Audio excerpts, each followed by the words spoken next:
Oh man, oh man, oh man, oh man, oh man. What is up, people? You know, What is up? it's a merry time, it's a joyous time, the holiday season. I'm sure you all have been just hanging out with your loved ones, family and friends. No thought of YouTube in your head. Really no thought of any content, just enjoying the real world, okay? That is really what the holidays is all about. It's about being with the ones that matter to us most, right? So honestly, I don't even know why I'm streaming because it's not like anyone's gonna show up. They're enjoying the holiday and Christmas spirit all on their own, but you know, I could only stay away so long, and I had to just drag myself away from the family fun, the cheer, the joyousness, because, eh, you know, it's time. It's time. We're back. It's time to get back into the lab. So today, probably not going to be the longest stream ever, but I got a few things that's been on my mind a little bit. I know. It's hard to believe I have a mind, but after all this time, a little bit of a mind does actually remain. So, been kind of like doing some different things during the holiday break. One of these things happens to be I've been on TikTok. Now, I feel like the thing with TikTok is if you just say TikTok and you're like above the age of 20, you just sound so old. Like every time I say TikTok out loud, I'm like, God, I feel like I'm like 80 years old. I don't know if it's just because then it's just an awful name. Honestly, I don't know who named this freaking app. I mean, remember when it was Musically? Anyone remember that? I guess that was kind of a worse name. Anyways, point is, the point is that I've been like consuming some different media than usual. A little bit of different media, and this media has included things from the tick or the talk, and I gotta tell you, they're not okay. They're not okay on the FishTok, as they say. FishTok is a diabolical and dangerous place. Now, before I even get into that, one of the things that being on FishTok kind of alerted me to, I guess, alerted me to. Apparently, this is like an old thing that's been going on, but betta fish as white elephant gifts. Okay, so I'm scrolling, and I'm just getting content about bettas as white elephant gifts. On one side, I'm getting videos like this is the worst thing you could ever possibly do. It's an animal, it's a fish, like it's not a white elephant gift. Of course, I probably lean more on the side of that. What's up, Cheryl? But then on the other side, which is so interesting, is I'm seeing the people giving and getting the beta fish as white elephant gifts, and the whiplash from the disposition between these two groups is kind of hilarious. So here's a screenshot I took, um, and the caption is: "In your 20s, you will get a fish and a white elephant. It's very important you get a glass purse and embrace motherhood." So this person got a glass purse for their beta fish they got as a white elephant gift, I guess, to carry around. And I was just like, man, it's like a whole other world going on out here. And I almost have to go through my TikTok here, because you actually wouldn't even believe how often this kind of thing happens, where it's flipping between the fish police, right, and then I guess the I don't know, the normal. I don't even know what you would call the other group of people. But anyways, better fish is a white elephant gift. So when I looked this up, this is something that's popped up before. Like people have been doing this for a minute, apparently. And I just wasn't really aware of it. But the thing is, now we have all this video of people gifting the better fish to each other, and this kind of ups the game on the well, to me it's kind of funny, but I guess there's definitely an animal rights issue going on here at the same time. I'm trying to figure out how to get my phone on the screen again so I can show you some of the things I've been going through. I've made a new system. Okay, I've been sorting TikToks into different categories based on the fish content that they relate to, because I'm trying to just like get a sample size going on, you know. So of course we have the betta fish. There's white elephant gifts. That's a whole on its own thing. Then there's a lot of people like rage baiting with the betta fish in Starbucks cups. Like there's quite a lot of that actually. It kind of opens up a lot of questions for me. Like, how are they getting are they actually saving a Starbucks cup just for the fish store run for this photo opportunity? Because the Starbucks cups look pretty clean. You know what I mean? Like, it don't look like no Starbucks ever been in that before. So I don't know, man. It's a whole nother level of performative art to me, and I live stream for 5 hours at a time, so I feel like that's got to be saying something, right? Here's one of them. POV, those limited Starbucks flavors back in 2015, and it's like a billion betta fish in here. You can see the engagement is just off the charts on this. Okay, 374,000 likes, 1,000 comments, and 35,000 favorites. Oh my goodness, man! This is what it's all about. This is what it's all about. It's about the engagement. Okay. How to share iPhone screen to OBS. Hold up. I gotta get this up on the freaking... Oh yeah, I gotta plug it in with the USB. Duh. I should have thought about that. 1 second. I got the USB right here. Oh yeah, that's gonna be perfect. Alright. So, here I go.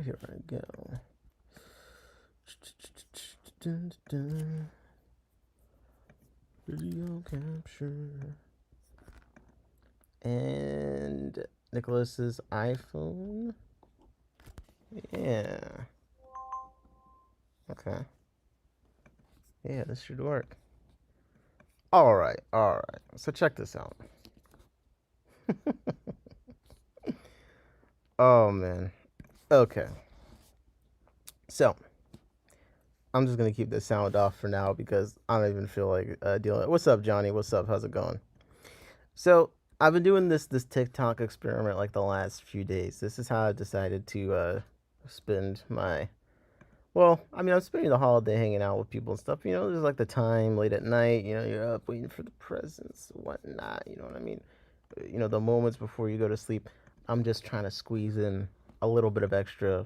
You know, this is for the stream. This is stream research, okay? Not for my own entertainment. I had you guys in mind the entire time, okay?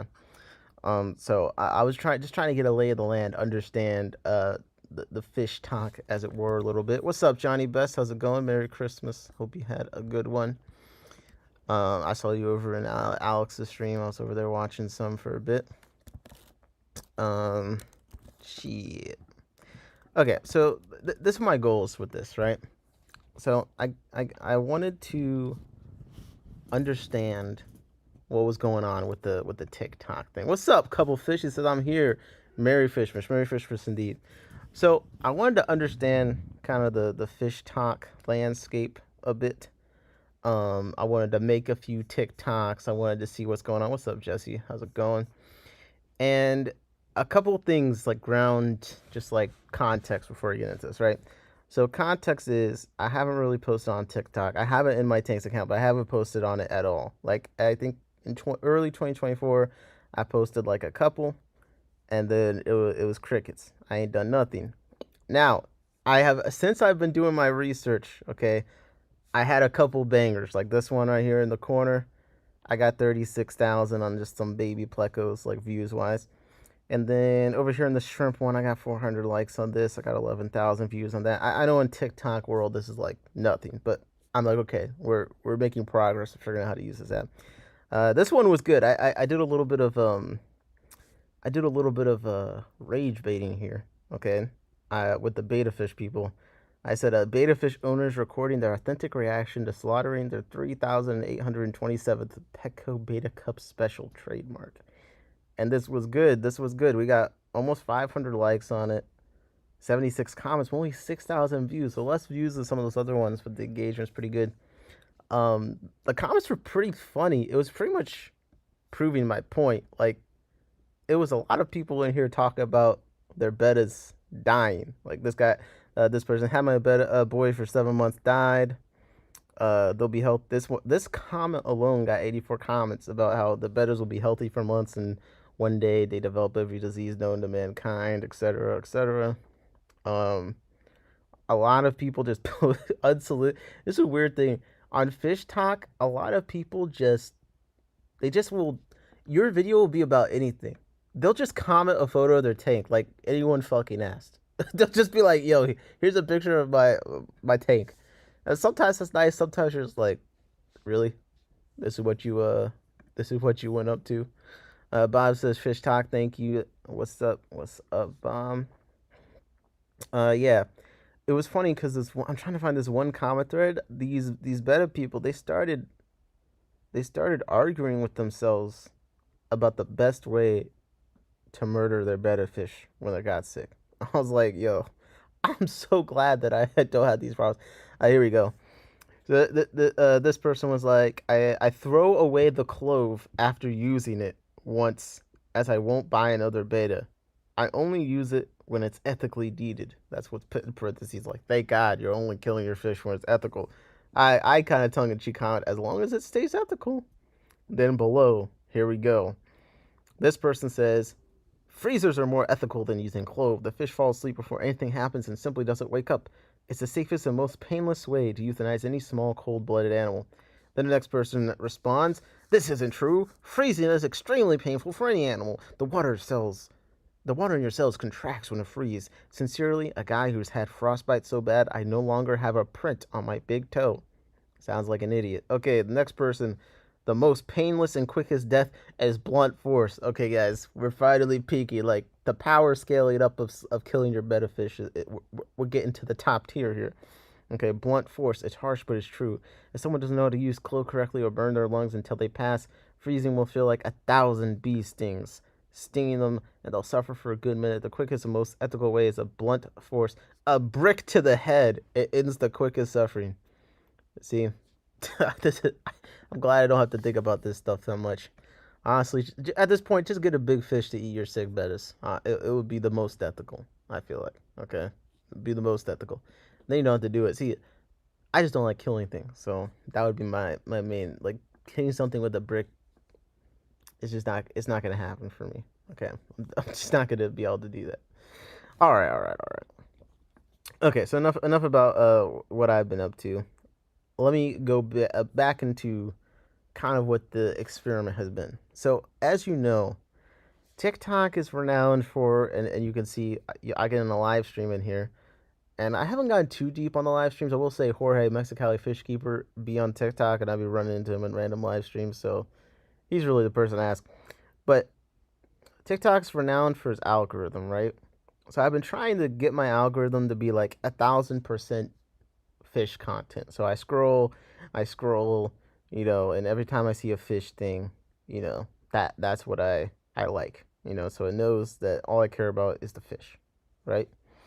And we're making decent progress on that. Like it's interesting seeing quickly some different fish stuff going on. But I've been working on that. But the main thing is favoriting. Okay, so I've been favoriting things so I can categorize the stuff that I'm finding in order to show you all what exactly that I've been discovering in a more organized sense. So I'm not just scrolling. And a few things have happened. First of all, TikTok thinks that my account is owned by a woman. All right, I get diaper ads, women's vitamin ads, cycle tracking ads, like all my advertisement. A lot of the things are targeted as if I'm a woman. I decided to kind of lean into it because it's kind of been useful for seeing things that I may not see on other accounts that I have. But this has led to more of the need for me to categorize things. So, for instance, just some stuff to train the algorithm so it keeps believing I'm a woman. I have my "If You're a Girlfriend, You Will Laugh" collection. Okay, so that's like, this is like, it's a video saying when your boyfriend does XYZ. Okay, then we just have general fish content. Okay, so this is kind of more where we want to be. All right, general just fish content. Johnny says, does TikTok pay good money? I have no idea. I heard TikTok shows each person different comments for video based on algorithm. Nick gaming the system, take notes. I've trained a few algorithms, I'm not gonna lie. All right, so this is the general fish content folder that I've been working on. And I have it muted for, I don't want to get copyright striked on things that have like sounds, but it's content for the people to let them know it's guy, I see him okay to enjoy your hobby and do your thing. Am I tweaking or is Pecco superior? All the fish look so healthy considering the like answering questions and stuff. What that say? Am I tweaking or is Pecco superior? All the fish look so healthy considering the emphasize enough. Betta fish content is like the number one. Okay? Betta fish content is like the number one thing out here. Okay? I know we already knew a lot of people not into fish like that, like we are, like bettas, but like I just want to, bettas and goldfish, the amount of people that have them, like just random people that have a betta and goldfish, they're not necessarily deep into the like, fish nerd stuff like we are, which I don't think everyone needs to be, but I just want to say, if anything, I think bettas are going to get more popular, honestly. That's kind of my opinion. I think bettas are going to continue to be popular and possibly get more popular. I think we'll see the prices continue to rise on betta fish, honestly. The betta keepers fight more than the fish, yeah. What's up, smart person said, on a ship in the middle of the Atlantic Ocean watching FishTok, we're living in the greatest era. Merry Christmas. Merry Christmas. fact that they live in cups. So, not to mention the variety is insane. They only buy their fish from like, their bettas from Petco. Please look at how beautiful these fish are. I'm obsessed with these three koi ones. No, they're holding Petco account. Look how shiny and pretty they are. And just saying, Petco's kind of actually getting better. Somebody's in jail. You see some weird stuff. Okay. Yeah, you fire mouth. And this one is next. This is one of someone that's got a male firemouth in what looks like a lunch container, and the caption is jail time. My male firemouth is in 4 days timeout. Hashtag firemouth. Hashtag jail. Hashtag aggressive. Hashtag trend. Hashtag relatable. Now I can't relate to this. I certainly haven't put a fish in time. In jail. This is a little bit interesting. We got the somebody's in jail. Just emphasizing. Yeah, you fire mouth. And this one is next. But yeah, fish jail. Not sure if it's gonna have the intended effect. It's a piece of cake to bake a pretty cake. Okay. If the way is hazy, you gotta do the cooking by the book. Now I don't know if you know you can't be lazy. Never use a messy recipe. The cake will end up crazy. But they have a bunch of tanks, and I don't know. All the people I know in the fish world are 20s and above. But there's a lot of like super fish nerds that are younger. Maybe even still paying with stuff for their parents' money potentially, but there's a lot of like relatable, like when you have a new tank and your mom sees like kind of a thing. So that's just kind of interesting because I don't come across that content that much. But there's some younger people getting into the fish keeping, keeping the hobby alive. What's up, Sage Cave of Wonders? Here is a list of beta foods that kill and what you should replace them with. Number 1, Tetra. Here is Hey, giving people a chance to go look for some new foods. I've been saying I think fancier and more healthy marketed foods are going to continue to be a thing, and stuff like this just makes me think. How did my fish tank go from this? They're looking to feed their fish stuff they can feel like is better. You see some disasters. Well, let me show you. So the plant people might recognize what's going on here, but We got like a terrestrial plant up in this tank. This is actually an advertisement. So in the corner, you can see the creator is getting commission. So they're about to advertise a product to us that's going to fix the scene that we're seeing. Now, you might be thinking, well, hopefully it's to get this terrestrial plant out of the water. Recently, my plants have been growing like crazy, and man, has this aquarium plant holder been helping me. It's real easy to attach to the fish tank with that. I just realized my video capture device had sound coming out like crazy, and no one even told me. All right. Yeah, they're going to use this clip to just kind of barely make the plants a bit neater. And this is how I'm being advertised to on TikTok at the moment. I don't know how much of a commission I just gave this person, but there you go. This could be your life if you get one of these plant clips. You might actually be able to do something here. Okay, yep. This is again the Betta fish foods that won't kill your Betta. Yep. Betta sororities. Oh my gosh, man. So many Betta sororities going on up in this place. And as soon as you open it, you already know what you're gonna see. This tank isn't big enough. Betta fish shouldn't be kept together. You don't need, considering the state of the other Bettas already in, you didn't need more. Coming from someone who's had success with sorority tank, I can see you haven't enough cover, blah blah. It's almost like these people just exist to argue with each other. I don't know what to think anymore. Should I get a Betta sorority? Should I not get a Betta sorority? Do I need 100 gallons to get a Betta sorority?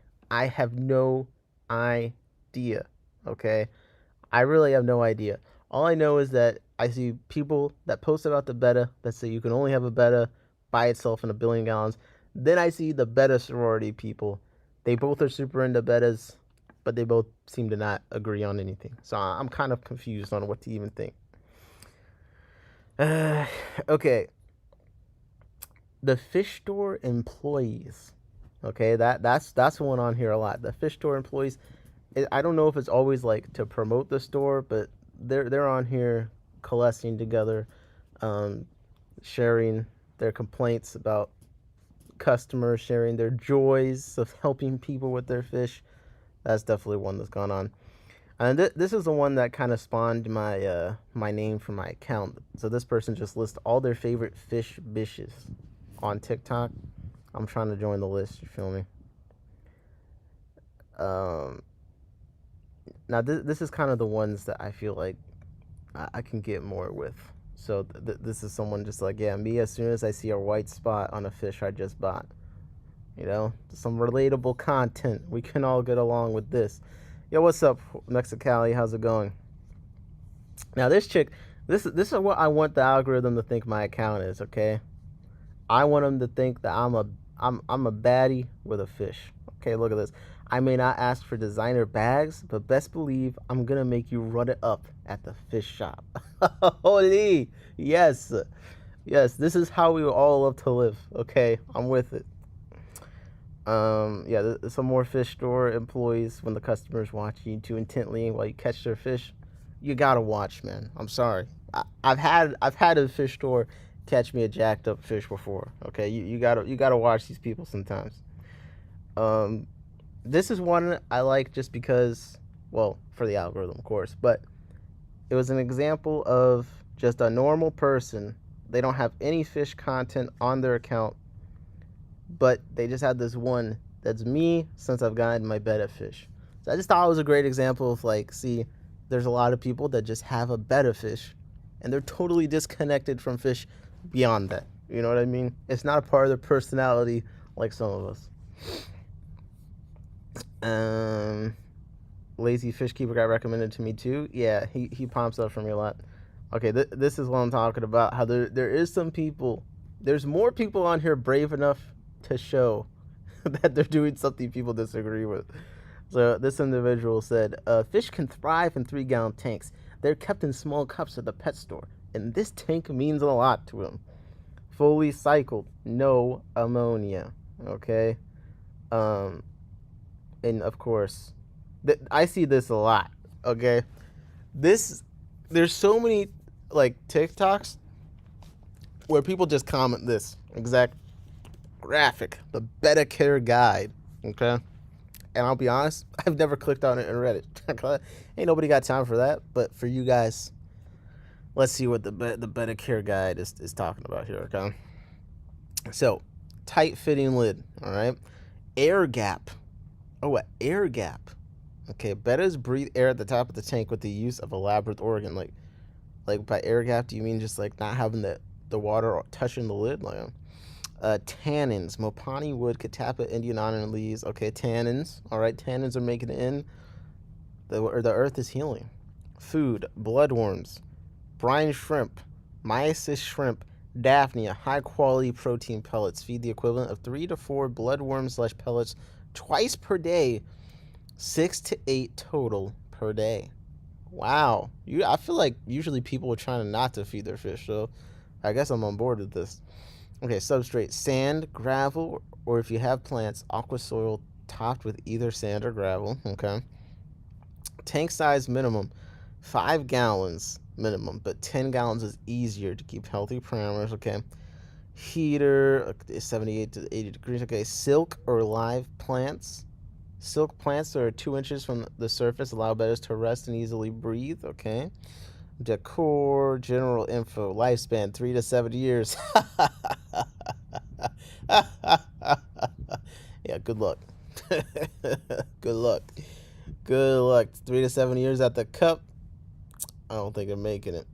Only 1 Betta kept per tank. Temperament aggressive. Wow, they're labeling all the Bettas as aggressive. Look at this. This is just blatant stereotyping. Okay. What's up, Nathan? How's it going? Merry Christmas. Merry Christmas. Mick says, here we always have lids, at least if not buying the kits many big stores sell. Yeah, I don't know many people keep them without lids, but, you know. Okay, 10 to 25% water changes weekly. I'll be honest. Yo, if I have 1 Betta in a tank, it's not good. It's 25% a week for 1 Betta in a tank. They want it to be at least 10 gallons. I'm actually going to put plants in it. Yeah, it's not going to be a weekly water change. I'm going to say that. Okay, got the parameters, nitrogen cycles. This is like a decent guide. I can't really say anything too bad about it. This person said, that's like saying giving a starving person 1 granola bar a day should be enough because they used to eat nothing. Like, what? This one says, is this rage bait? Oh, honey, no. Okay, so don't post your 3-gallon fish tank, man, on the FishTok. What's up, Skull Products? How's it going? All right, this one I thought was pretty wholesome. Okay, when you have 33 aquariums in the basement and your wife has 1 tank in the living room, and because of her vision, it's your favorite tank in the house. I could see this happening to me for sure. I could. This again is like, this is where I'm trying to be. See, this one says currently at my boyfriend's Sephora, and it's the fish store. That's right. It's absolutely right. More relatable when my friends come over and they aren't as excited about the aquariums as I am. Okay. So you kind of get the idea of what's going on here with the general just vibe. Now, I will say, I've seen a lot of improvisational fish tank stands, like a lot of more chaotic scenes than I have in my own place. Like, you would be surprised how many people have fish rooms in their bedroom. It's more people than I thought previously. I'm gonna be honest. It's more than I thought. Now, this one made me laugh because John was talking about making a filter out of those floaty balls or whatever. But this is someone making a filter out of a cup, and I just thought it was kind of funny because this is like a DIY, like WHY situation for me. Like, I guess you could do this. Like, I know Jesse, he's got so many tanks. You got to do this for a couple of them. You got to, but can we at least not put a minion on it? Like, that's my only request. Man, that's my only request. What do you think of Betta sororities, Mick? Okay, now this one I haven't dove deep into, But you know, there's like a huge merino moss situation. I did know this, but like I never subjected myself to watching merino moss ball content. But these people are kind of crazy. In fact, smart person sent me a website, and it was like the most expensive, ridiculous merino moss things I've ever seen in my life. People are really passionate about this stuff, man. I'm seeing the aquascapes on like just the average random person. I'm seeing this like path in the middle. Now, when I first started, I tried to do a path down the middle. It's got to be a thing, right? Like when you first get into aquariums, for some reason, you just want to have that path down the middle.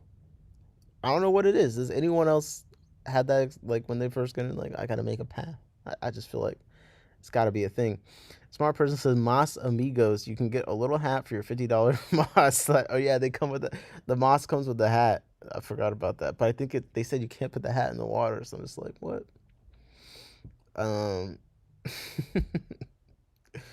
You know, a lot of people make videos about their coolie loaches. Okay. I look like this, but I spend my Friday nights cleaning substrate. I'm telling you, man, I'm trying to be the baddest fish bish on TikTok. Okay, I gotta get like aqua love. Okay. Drove an hour to my favorite fish shop only to get home and realize they forgot to put my Congo tetras and Venezuelan corridors in my box. Now, here we get back to what I really want to talk about, man. The betta content. Look at this. Don't tell me it doesn't matter. And it shows all the bettas in like bad containers. Because to them, we see all the pretty bettas, it does. We get all the bettas in tanks. The fancy tank displays and the planted tanks. Oh my gosh. Sorority species only, female or males only. I guess sorority species only. This is what I mean when I say about the bedroom fish tank room. Like, this to me is like chaos, okay? In the place I actually sleep, I would really prefer not to have a fish room, okay? I'm probably going to put the hydro tank in my room for a little bit, but I really, like, this would stress me out. I like the people trying to make a seafood boil with fish from PetSmart. That's hilarious. Okay, finally. Skull said that wait, what one's weird? The bedroom stuff? Because we'll see some more of that. So this is why I asked, because this is one that said, when I tell betta sorority owners it's unnatural and cruel to keep female bettas together. Okay. Look, this person said, I secretly agree. Okay. I feel like they spelled secretly wrong there. Let me just fact check myself real quickly. I know this probably isn't important. Yeah, secretly definitely doesn't have 3 E's in it, but listen, Aquatics by Mist, you got this. Oh wait, that was the one talking about the betta foods that won't kill your bettas. Okay. I was gonna do a betta sorority, but did some research and decided not. That doesn't sound easy or good for the betta. Okay, so we see the betta. What are the betta content creators saying? I secretly agree, and made sure to misspell secretly so no one could find out. The only thing I could say is, like the Episto expert Mike Wise, a community tank is not a breeding tank. Okay. JP said hardest working fish train. Let's go. Oh, shut up, JP. I know you talking shit, saying, oh, he hasn't streamed in 2 minutes. Oh. Okay, let's see. Aquatic safe plants you can get at Lowe's. All right, let's see what the list is. Okay, say no on the pepper. Okay, assorted foliage, 2-inch. I don't know what plant this is. I'll be honest. What's this? Golden pothos. They say no. Okay. Another reason I look at Facebook crap.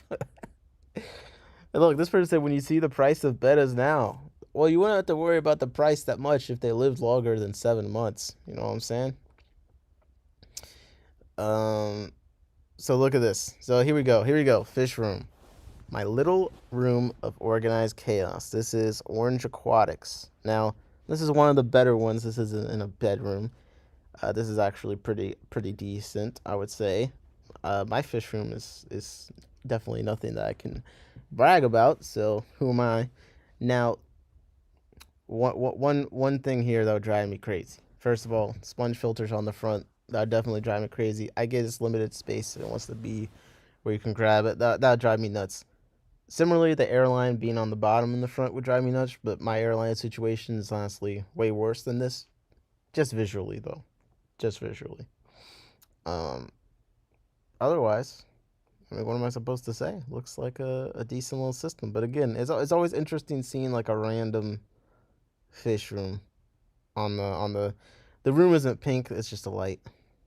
It's just a light. Atlas Aquarium. Day 1 of splashing water in my friend's face till they guess the pH right. I'm gonna have to say this is actually torture. This is torture. Atlas Aquarium's got some unusual working conditions, I would say. We might have to make a report here. They're waterboarding their employees, making them guess the pH. Now, they haven't posted any more of these since then. I probably would have agreed to get splashed with the fish tank water more than once. Once is already pushing it. Once is already pushing it.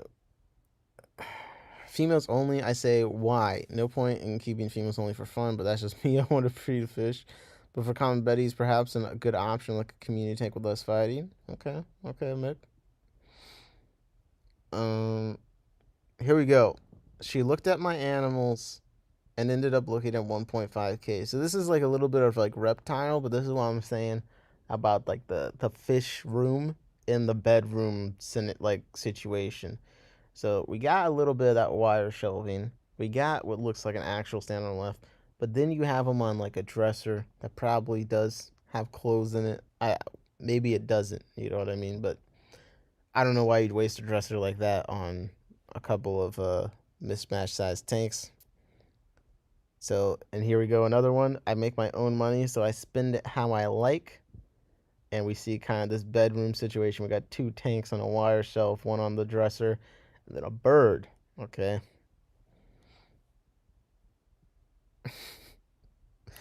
What's up with that tank in your room? This person has a cube tank with just ghost shrimp on the floor, on their carpeted floor that does currently look pretty clean. Okay. And this is more a merino moss situation. Now, I've seen a lot of these. A lot of videos about the pet smart goldfish. Okay. Like holy fish abuse with the feeder tanks. I've seen a lot of those. I hate to tell them what those fish are going to. But we got fish keeping core. So this is another one of those bedroom situations I was talking about. So this is on like a fish tank on like a particle board dresser situation. We got a bunch of wires plugged. This honestly, again, my room is in not the condition where I'm impervious to criticism. But man, I don't know about this one, Chief. The wire placement, especially, like they got like a whole outlet of like 8 wires directly below the tank. And again, a carpeted floor. Man, I don't know. I don't know. All right, so you kind of get the point. You get the point of some of this.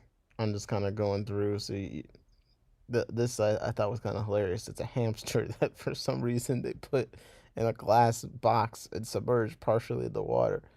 I don't know what's going on there.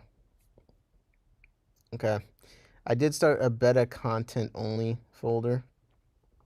Okay, this one says the war is over, and they're at a Petco where they're putting the bettas in tanks, or some of them look like they're just in like critter keepers inside a tank, but I guess that's an improvement. Okay. This person is under the belief their betta moss ball is still alive. Not so sure about that one. They say it's just air, but I don't think they're supposed to float at the top like that. But yo, it's just me. That's just me. This is the one that inspired my troll post. You think you can hurt me? I'm a betta fish owner. Confession time, my fish died almost 11 months ago, and I haven't had the heart to take him out of his fish tank. Skull Aquatic says, looks dead to me. Yeah, I'm pretty sure. I finally found a fish store that doesn't keep bettas in cups. This one was kind of sad. What do you guys think? A better tank for me is not B Splendids, but those are low Splendids. This one was sad. So this isn't like a fish content or anything. This says, bettas are the easiest class pet. Do it. Your students will love it. It looks like maybe like a 1.5 to 3 gallon corner shaped tank. She's got like a little schoolhouse in there and a betta, the colored gravel, and a filter. Now, is this the best situation? No, this is not the best situation ever. But I do think, I just think that the way that people, again, this betta guide is in every single comment section. Like, I don't know, man. I just wouldn't have the energy to like go crazy on this lady trying to give their students a fish tank. I do like this reaction photo. I just feel like there's a way to go about it. I think just posting the care guide is the best way to go about it. Like, don't say any words. Just post the care guide. Okay. I think that's the best way. This person said, "Hi, teacher here. I did actual research on Bettas and made sure he's in a setup he can be in. I feel this teaches kids that no matter how small, all creatures deserve dignity." I mean, I guess I can't disagree with that, but yeah. What I think is interesting about this is I come across this stuff. I don't come across stuff like this on my YouTube, really. Like people, but on TikTok, a normal person that doesn't make fish stuff can just happen to post about a fish tank and it's going to show up on my page. You know what I mean? So then I see things where if you did make fish content regularly, of course you would know posting this would get you a bunch of people upset. Here's where bettas actually live in the wild. And it's like big giant, stop neglecting fish. Meanwhile, the fish they're really talking about haven't been in the wild in like 1,000+ years and haven't seen the outside of a glass bottle. But I agree with the sentiment. Man, looks like it just needs topped off. Some fish people are spending their entire paycheck on building gorgeous aquariums just to put in one betta fish and nothing else. That's kind of how I feel. I'm like, man. This person said, POV, the college fish has to come home for Christmas. They have it in a cup. And people are just like, there were people losing their mind, but rising to the top is people supporting it. There were some, like the fish community, not going to like that. I've had fish before. This is not safe. That person's trolling them. It needs oxygen, by the way. Like, people just know. But the top one is, this is not okay. You're supposed to put a 60-gallon tank in the back seat next to an electric generator and at least 4 certified fish guys holding the tank still at all times during travel. So, maybe the earth is healing a little bit. Yeah, excuse me. One thing I noticed on the FishTok, as it were, they're not aware of a lot of fish. Okay, so like when it comes to fish stocking suggestions, like they're basically limited to Petco stocking, honestly. Like, best betta tank mates. Okay, we got chili rasboras, mystery snails, snow white plecos, longfin cherry barb, and albino cories. Okay, these are some NPC picks. Don't put neon tetras, they fin nip. If you keep mystery snails, your pH shouldn't be below 7, so no tannins. Like, what's going on here? Add the betta last. Okay, bettas are okay alone. And then the group size minimums for all the fish. Here's the one I mentioned about the white elephant betta fish gift, where she's taking it out to the restaurant. The DJ's there. She got the betta fish in the glass purse. This is nasty work. Mick said, bettas can do okay in almost any setup. You'll see if the fish is stressed, and if so, you need to change your tank. Careful, Mick. Careful. Okay.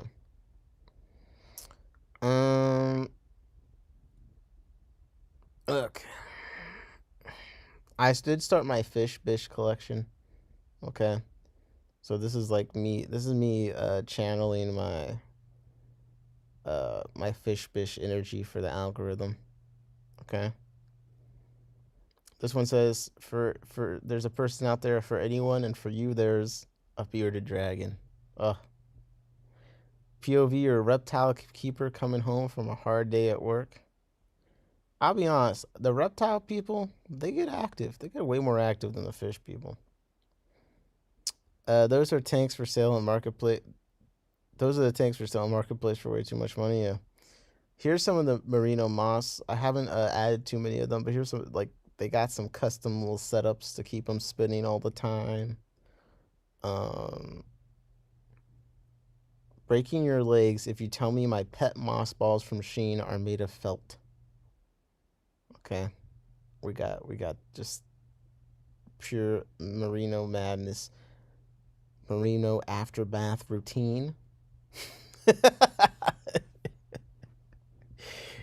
Oh my gosh. Bob says I'm anti-bearded dragon. Gecko gang raise up. Really? Really fascinating. Fascinating. Okay, so let me just search up real quick. White elephant betta.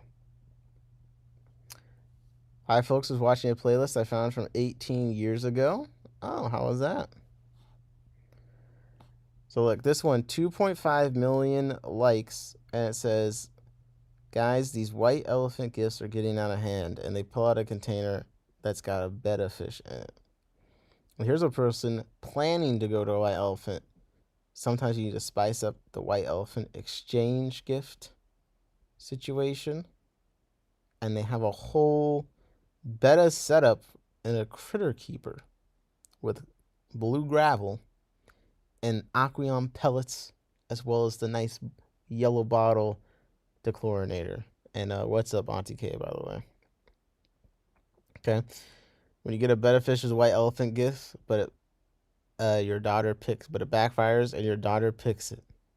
So we're getting, I don't know if this is like a Petco psyop where they started this betta fish white elephant gift trend, but like you could see that this year particularly, there is quite a lot of white elephant gifted betta fish. Like, look, this person is just like, what the heck's going on? And they just got them in the cups. Now, some of them, the betta fish, are coming with a critter keeper, whereas others, it's just the cup alone. You know what I mean? Jeremy says they look healthier than Petco's. I mean, my white elephant gift, the betta fish. Now, sometimes you just gotta laugh. This one only has the like stone face thing, but I've seen the one with the stone face. Damn, conspiracy uncovered right there. Yeah, for now. Let's see. I do think like this would be a genius psyop. POV, you bought a betta fish as a white elephant gift. Holy. Oh, whoa. A possum just jumped out of that one. Okay, I guess it could be worse. This is your sign to bring a live animal as your white elephant gift. The best white elephant gift. 2 little fishes, and they got stolen twice. And it's 2 bettas in the bag. They don't even come with the full setup. Nick, you have top chat enabled. That's because I don't want to see what you're saying. No, I have live chat enabled. I do. On the one that I'm reading. You guys should have live chat as well. Let me see. Yeah. This is definitely a thing. You know, I just wanted to confirm on stream that I wasn't like, I had seen a few of these, but it's not like I'd like actually searched it and been like, yo, let me. No, this is a real thing. So, I don't know if any of you got a betta fish as a white elephant gift, but this could have been you. Look, you could have gotten this bowl with the white painted gravel. Look at this. This person's like proud of their work. They're wrapping it nicely. For those who need gag gifts for their white elephant, here's mine.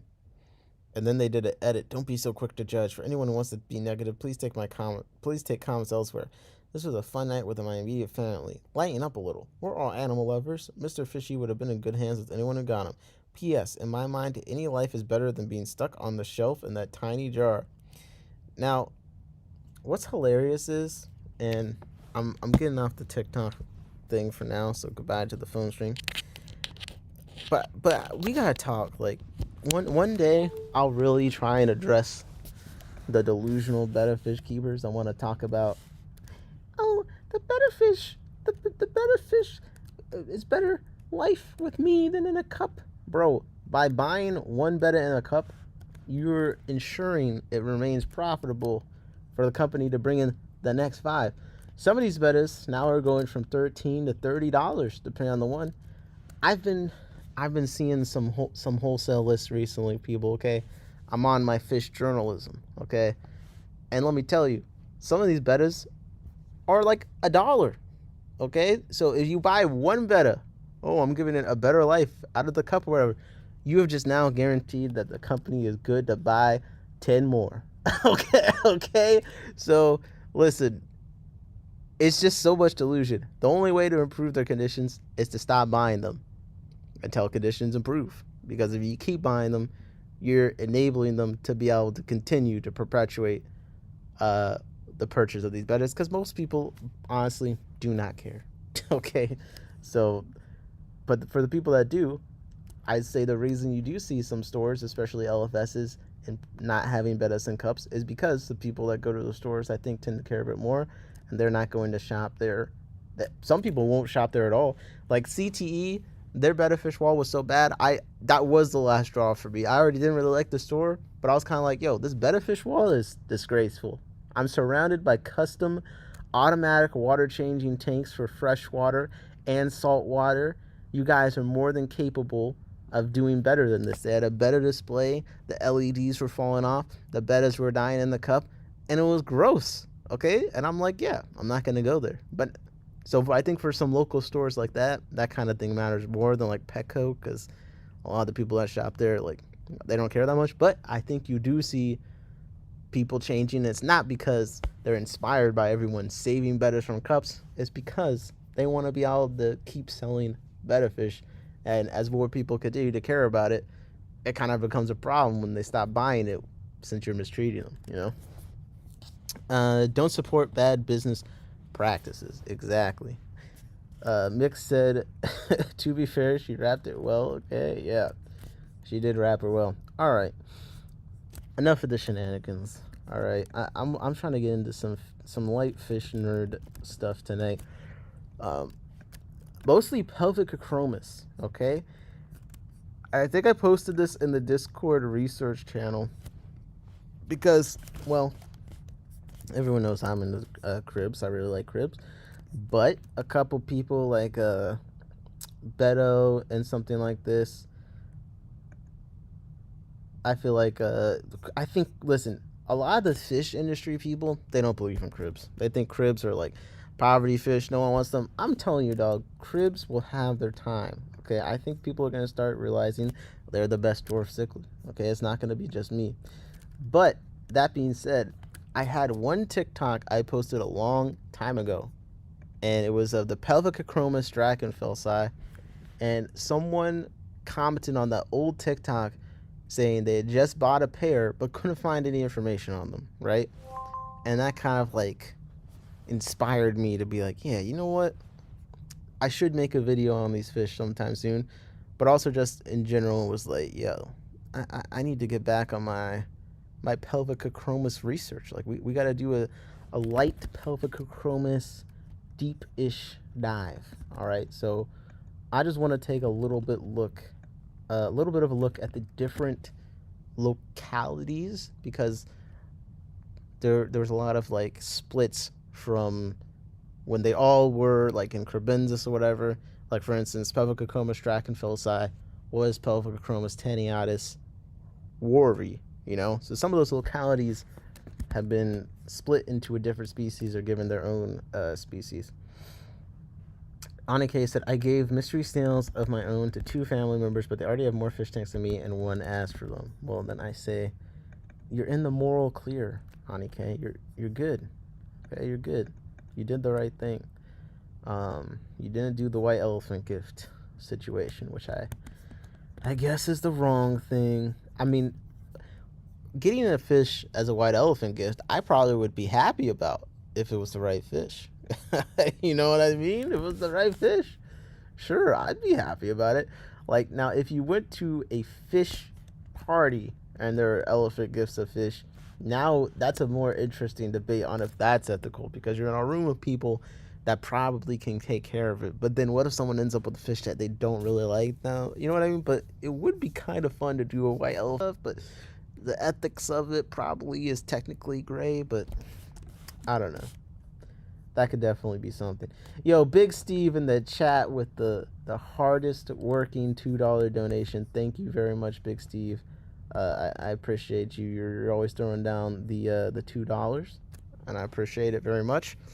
Even though I don't think I didn't see you talking shit in the Discord saying, "Where's this guy at? He's only I get it. Everyone else can stream once every 3 months, but me, I accept that because I'm here to maintain the title of hardest working fish streamer all the rest of this year and all the rest of next year. Okay.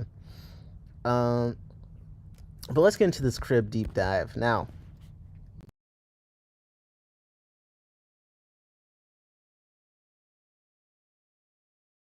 I want no disrespect.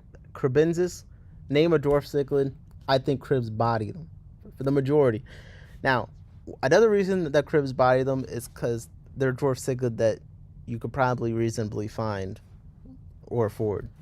Now, some of the ones that beat them, they have challenges in the availability section. Like, for instance, now they aren't that community friendly, I don't think. Hardest working up your internet access. I think right now I'm frozen. Yeah, my computer is dying because I forgot to plug it in for a really long time. Oh, wait. Okay. I see the problem. I plugged my computer into itself. So instead of plugging it into the charger, I plugged it into itself. So it was trying to charge itself. Now, I don't think I need to explain. I don't think I need to explain why that would be a problem, but I've now solved the problem. Steve says, I can't wait to see what Nick got me. Me either, buddy. We're going to love it. We're going to love it. Anyways, yeah, I think the cribs are the best, basically, is what I'm saying. But I was checking this out. This is 2014. Revision of Pelvicachromis tennianus group with revalidation of the taxon Pelvicachromis cribensis. Now, I know what you're thinking. Oh my God, this is going to be so boring. Oh, look at all the words. They're counting the rays. I don't care about the interorbital of the spectrum. No, okay. This paper has pictures. That's why we're here, okay? Now, there's a lot of cool text stuff too. But the paper has pictures. All right. Let's see what we were saying while I was gone. Steve said, I want a refund. Nah, I got you good, man. Yo, smash and dash. Pause on that, actually. Hold up. Mick said, fastest money ever. Nick is now at McDonald's. Maybe a laptop's too slow to charge. He's pedaling his bike now to get the 2% pedals faster. No, we're back. Look, it doesn't go that badly, but like I plugged the computer in. I had the computer plugged into itself for a while, and I think that was just another level of stupidity that it felt like it needed to punish me. Which I get. Fair enough. Fair enough. I can't really disagree with that, but we're going to get right back into it. Luckily, I get a fresh start on everything. This is like a brand new stream. Welcome to the stream. No, this counts as 2 streams. I don't got a stream tomorrow or the day after because now this is 2 streams. So perfect. I'm glad you guys have complied with my wishes. Steve said, Mick said you're back. All good. I hope it's all good. Because if it isn't, then that's unfortunate. You're shit out of luck. What am I gonna say? All right, let me get this thing back on the screen because this actually is a nice little paper. All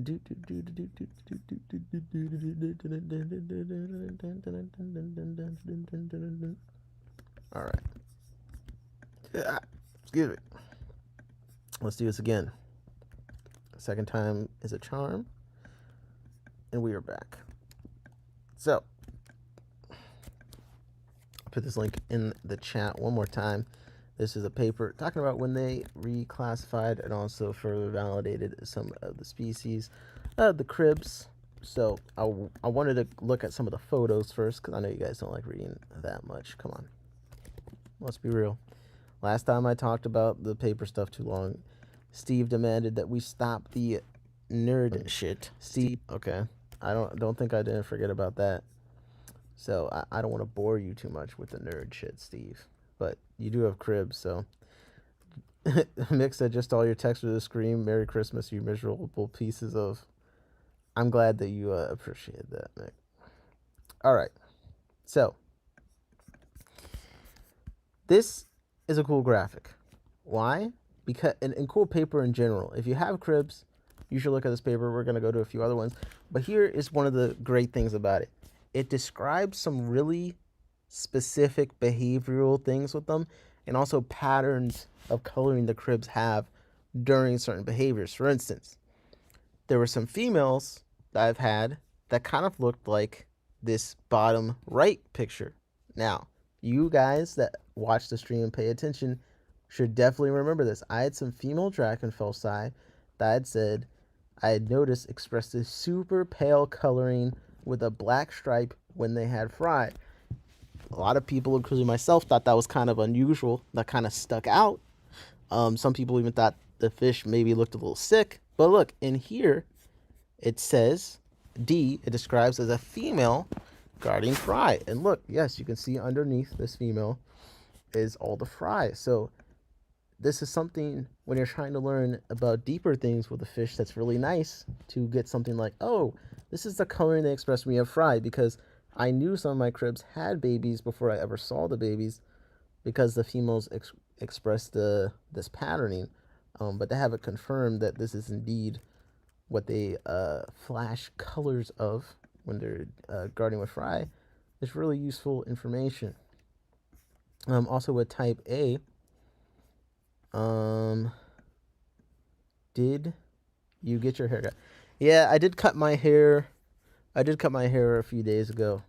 It didn't go too well this time.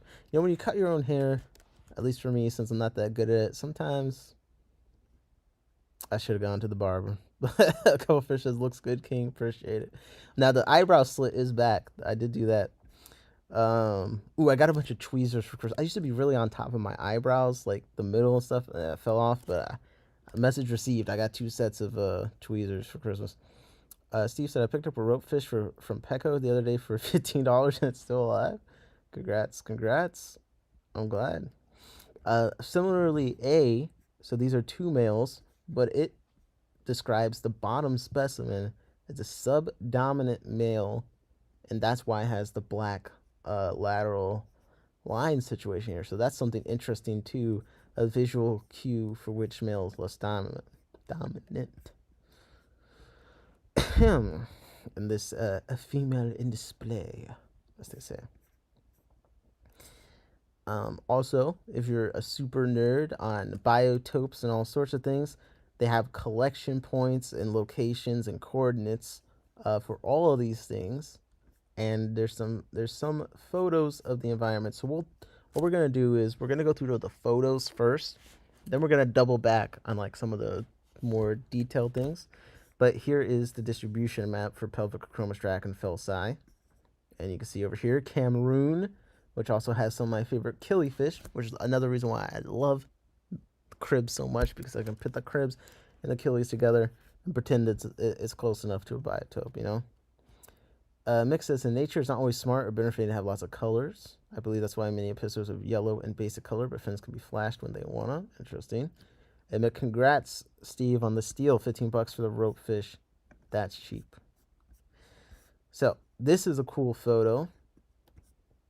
Now this is a picture of the type locality of Pelvicachromis drachenfelsi, Cameroon, the Wari River system. So that's why they were Pelvicachromis tenuatus Wari.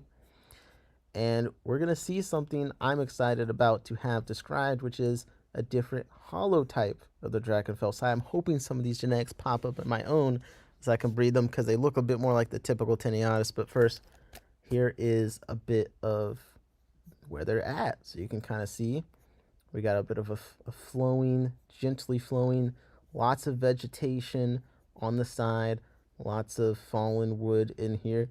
Honestly, this picture almost looks too, like, this looks almost too perfect, where you're like, man, let's make a natural little river thing. We got fallen trees and stuff everywhere. You can see the water is tinted.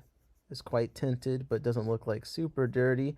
But you can imagine there's tons of places on the edges for them to sift through the sand and things like that. Drachenfelsi is so underrated. Yep, I think they're a designer fish. But check this out. This is a type locality. So these are Drachenfelsi, but they're a type locality. And I've had a female that looks a bit like the corner over here, D. I don't think they look as good.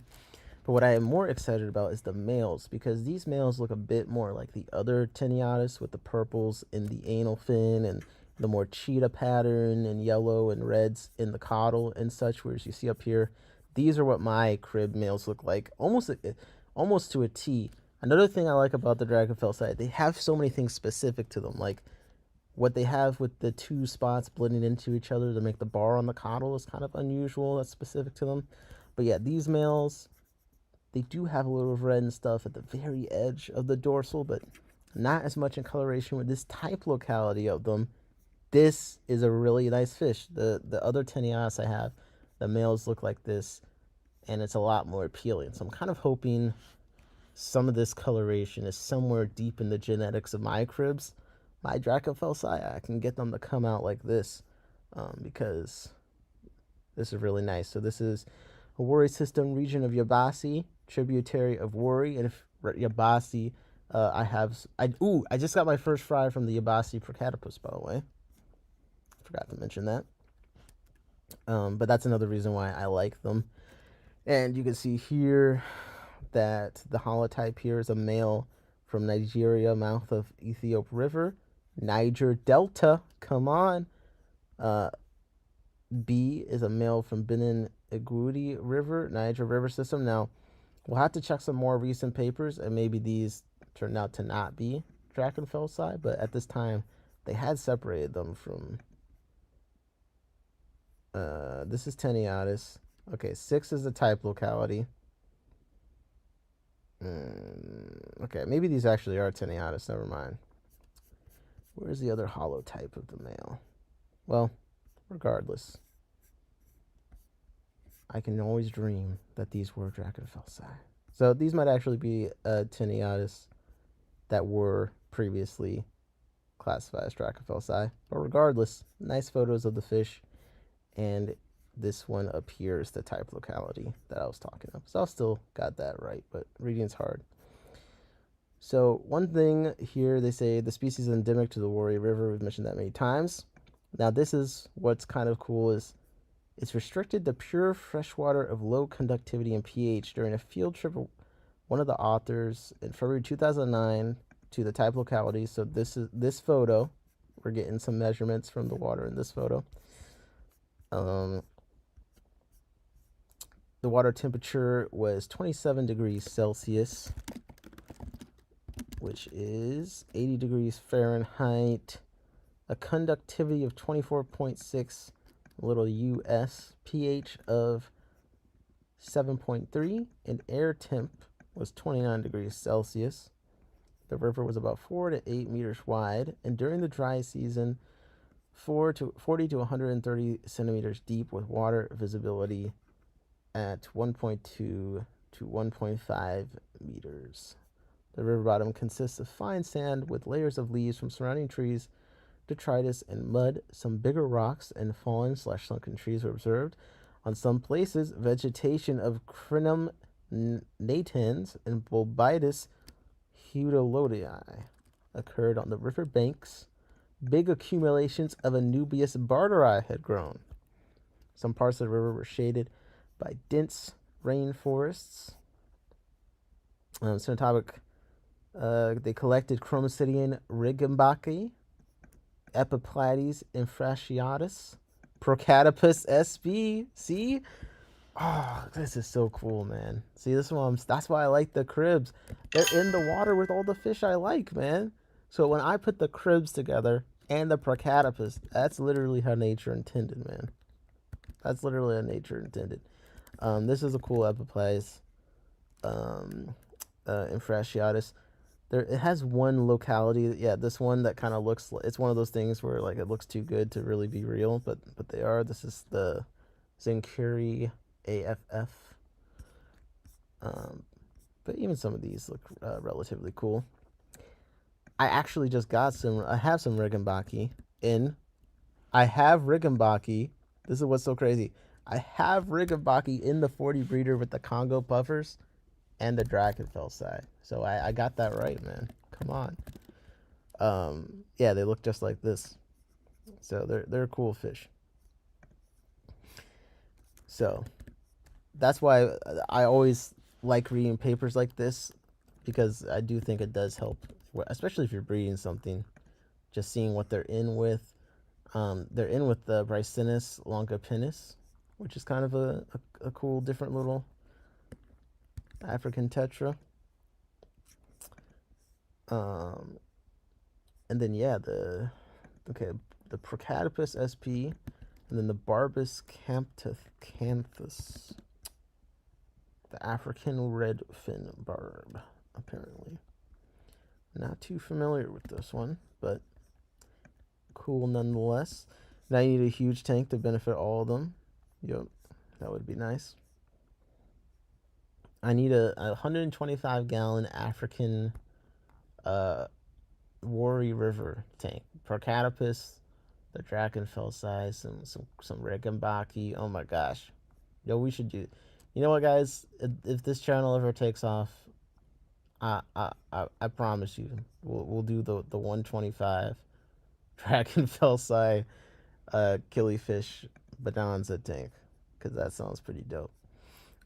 We get all the length measurements. This is of Teniatus. They call him a moderately gracile species with rounded head and well-developed sexual dimorphism. Let's see what did they start off with Drachenfelsai. They also say a moderately gracile species with rounded head and well-developed sexual dimorphism. Differs from all congeners with the exception of P. tenuatus by a black margin with a white to pale bluish submargin in the lower half of the male caudal fin, versus no margin / submargin in all other species. It differs from all congeners and a white margin and black submargin in the dorsal half of the male caudal fin versus not present. Differs in female coloration from P. tenuatus and P. crebensis in showing a dusky blackish margin and absence of horizontal black bars in the caudal fin versus no margin in populations of P. crebensis of lobe river system, or one horizontal dark bar in some populations of P. crebensis north of Sananga river system, and 1 to 3 horizontal dark bars in populations of P. tenuatus. It differs from P. tenuatus and P. crebensis in a caudal pedunctal, usually longer than deep, versus shorter than deep to as long as deep. It differs from P. humilis, P. rubrolabius, and P. signatus in the absence of 7 to 8 dark vertical bars on the body, and then 3 tubular infraorbital bones versus 2. These are all cribs. Like, I want to get some of these other crib species. You don't see it, like the humilis and all these. We need to look up all those. Yeah, excuse me. I probably got 30 to 40 of those guys that are breeding size I need to find a home for. I gave a pair to Grace a swap. It's great to hear you're doing so well with them. My OG pair just is raising up a nice batch of fry right now. You should see if I think a store would probably take them if you're trying to do that route. They're a nice fish. I'm glad you agree, Jessica. Jessica's like asleep next to me. I said they're a nice fish, and she just went in her sleep. Let's see. That's why I like her. She knows a good fish when she hears one, even in her sleep. Shut the fuck up.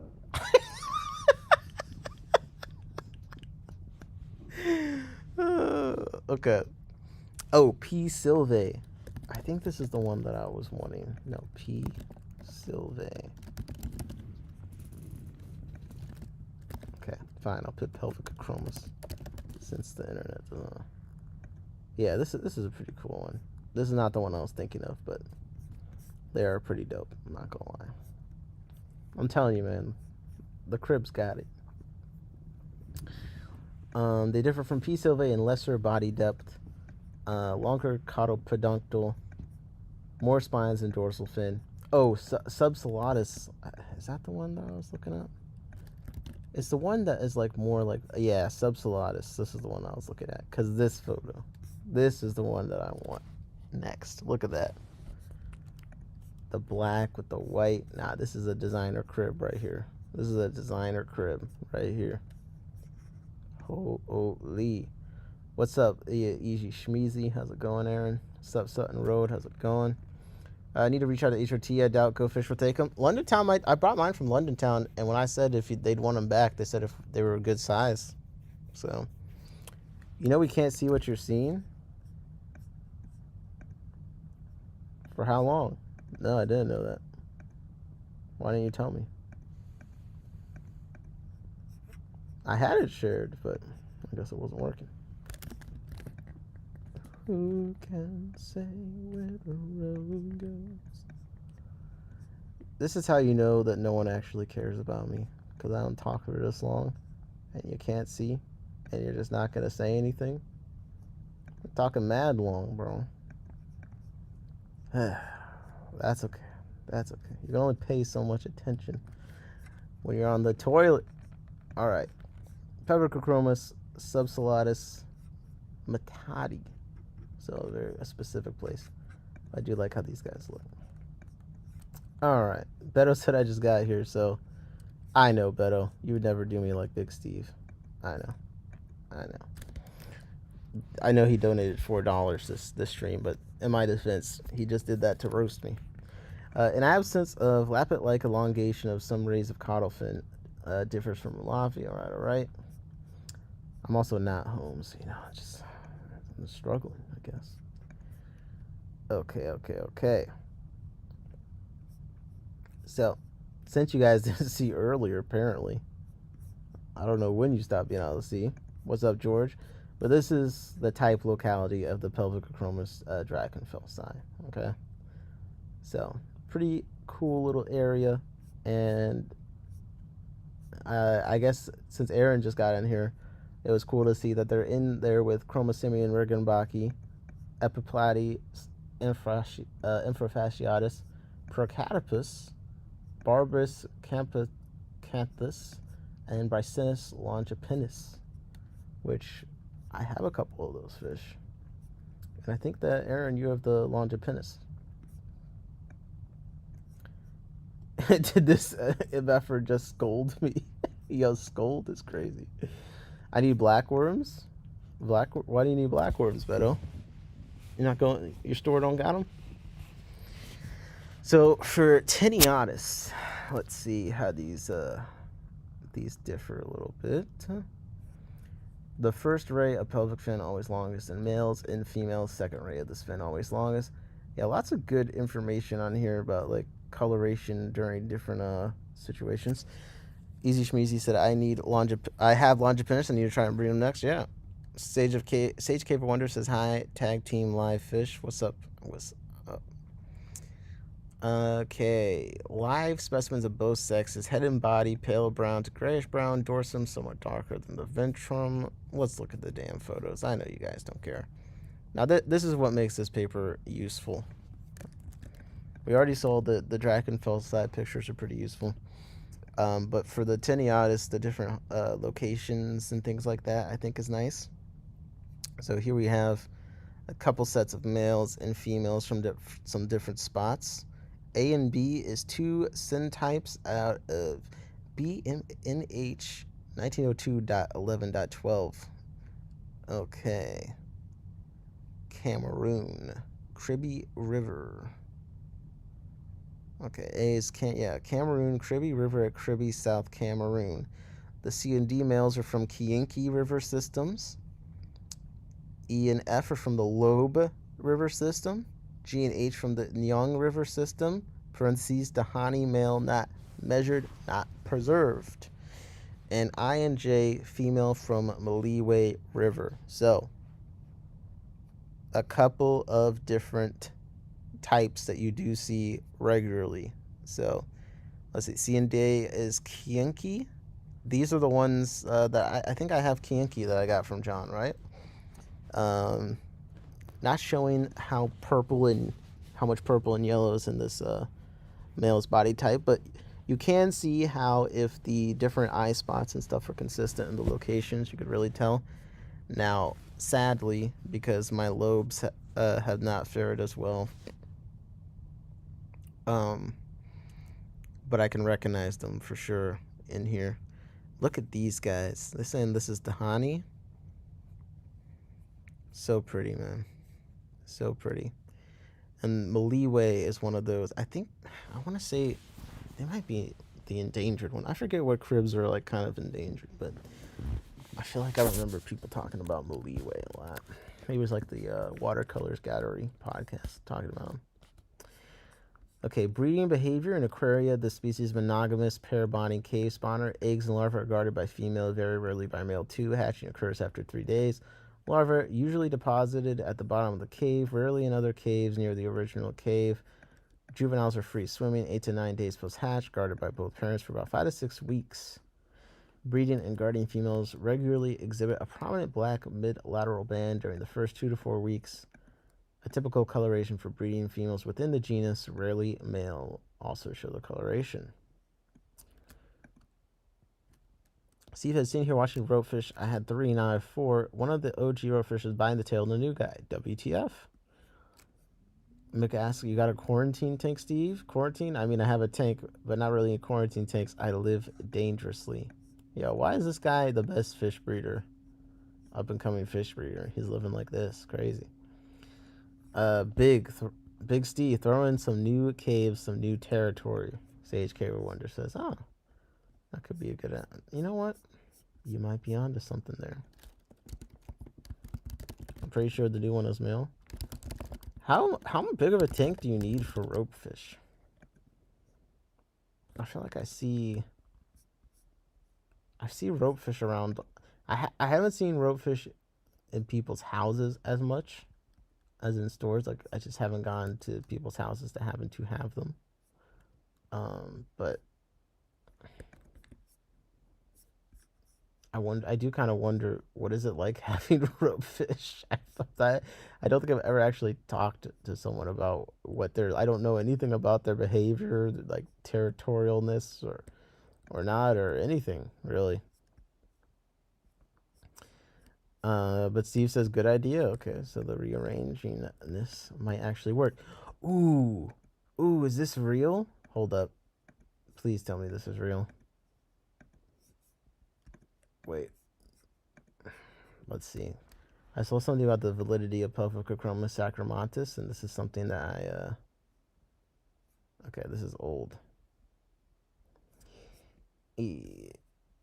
The validity of Pelvicachromis sacramentis with design of neotype and redescription of the species. I might have totally missed that this species was redescribed. Steve said, I love them. They're so cool to watch.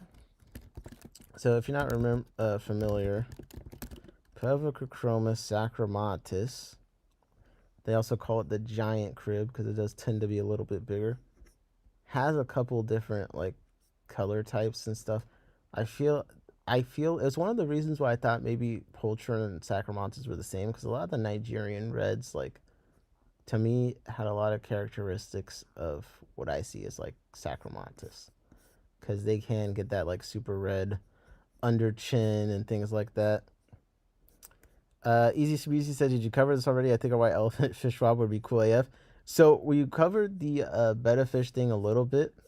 Had a bit of a rough start, but I did mention the idea of like what are the ethics of a white elephant fish swap, because I do kind of feel like that could be pretty fun, but I also feel like there would definitely be people that would complain, like saying it's an unethical. But then, like, if it was a group of all the fish people that I know, then I think everyone would be able to either take care of the fish they got, or they would probably know someone that would appreciate the fish, so it wouldn't be a big deal. Like, the fish would not be harmed in the process of this white elephant excursion. Can't be more stressful than an all-day auction, okay? And that's what I think. Okay. Yes. I've read this paper. Now I'm recognizing this paper. Pelvicachromis. So you can see comparison of P. sacromontis and P. pulcher. So A is sacromontis, okay, and B is a sacromontis male. But then D is pulcher, and then C is also pulcher here, so you can see some of the differences. White elephant, a sturgeon. Come on, Nick, be real. Be real. The history name of Pelvicachromis sacromontis is a somewhat confusing one. It was mentioned in Thies van den Oudenaarde as Pelvicachromis af pulcher, but also in the same paper as P. pulcher type 2 and P. pulcher B. This is in contrast to P. pulcher A and P. pulcher type 1, working titles in referring to the species originally described by Bollinger in 1901 as Pelvicachromis pulcher, which would be Pelvicachromis pulcher, in the same paper. It was cited for the recognition without a formal description of this undescribed species as a polymorphic Pelvicachromis species with 2 color morphs in males and 1 in females. However, Pelvicachromis pulcher was clearly identified as identical with the specimens of the type series of P. pulcher, which can be confirmed by this study. Okay, so there is a history of confusion. And I guess using different names for the same fish, 3 different names for the same fish in one paper would definitely cause even more confusion. Nick said there were young sturgeons on wholesaler lists here recently. Jeez, why? You got some public aquariums searching for them? Yeah, see, very often it has been imported as Pelvicachromis pulcher red. Also in scientific collections, it has mostly been labeled as P. pulcher or P. af pulcher. See, that's what I'm saying. Here's the distribution map for them. So there was some ooh, wait, my hybrid cribs might be fine ethically. Hold up. Some of the coloration patterns of P. sacromontis, especially the dorsal fin coloration in females and the broad mid-lateral band, can be seen as automorphic characters occurring neither in any population or color morph of P. pulcher nor in any other congener. Additionally, our observations demonstrate that hybridization between P. pulcher and P. sacromontis seems not to occur, at least not under aquarium conditions. Wait, hold up. My cribs has something to say about that.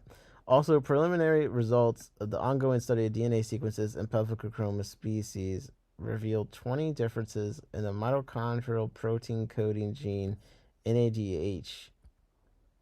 Okay, this supports the separation of the 2 species and confirms the validity. All right. Yeah, Pelvicachromis. Wouldn't it be funny if, like, this whole time I thought I had hybridized the cribs, but really I didn't? But no, I definitely did. I did. What am I supposed to do, man? Sex-specific effects of inbreeding on body coloration and physiological color change in the cichlid fish Teneatus. Interesting. Results showed that short-term stress can increase coloration, potentially advertising individual stress tolerance. Furthermore, this study shows positive inbreeding effects on sexually selected trait. Okay, that's not as interesting as I was hoping. Oh my gosh, man. There's not enough photos in this. Like, how am I supposed to read things? Now, I don't think I went. Did I go over this on stream already? I think this came up when I was looking at the. Yeah, this is when we looked at all the different small fishes. I think that we looked at that then.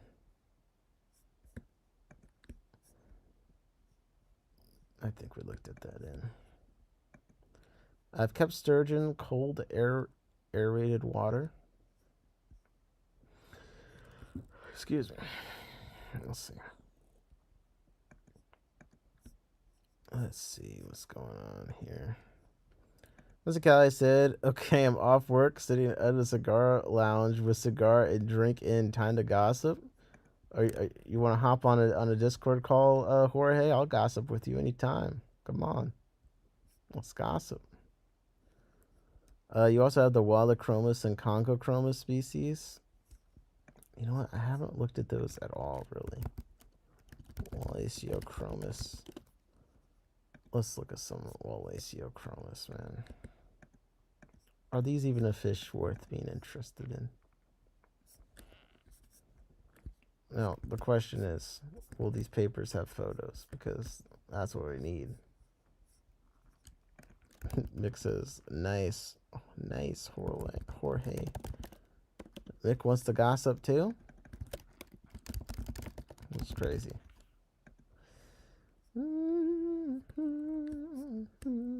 Let's see.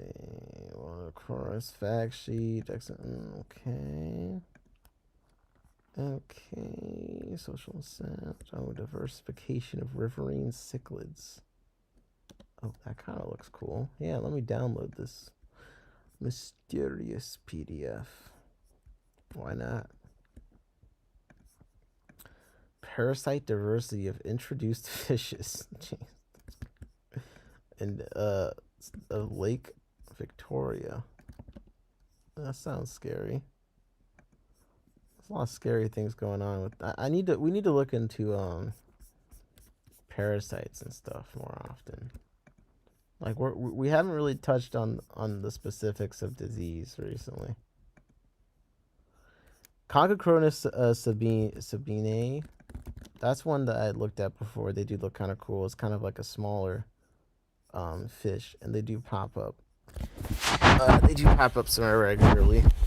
So you could, in theory, actually purchase them. Now, let's see. What spot was selling them 30 each, unsexed? Bettas says, I think some of my fish might have parasites. They'd be flashing. Yeah, it's possible. It's very possible. Of course, diagnosing fish seems like quite the headache. Quite the headache. Pelvicachromis, a new cichlid genus from Central Africa, with this description of new species from the Upper Congo River, Democratic Republic of Congo. Okay, so it's got diagrams. Okay. Here's some Pelvicachromis pugnatus. Got some diagrams of those. But the budget wasn't in for live specimen photos, huh? Where's the link? You need a link? You need a link to join me? Speaking of a link, where's my headphones? Yeah. We're friends on Discord. I can just call you, right? Yeah. Yeah. Yo, I'm ready. Holiday gossip. Why not? Why the heck not? My idea of the Pelvicachromis, they might be polygamous. Males are always double the size compared to the females. Interesting. The size of males has an indication on polygamy for you, huh? Okay. Let me see.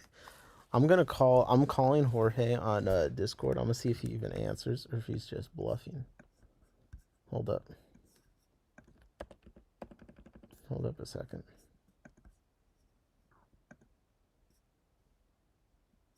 There's no way, right? I mean, I'm calling him.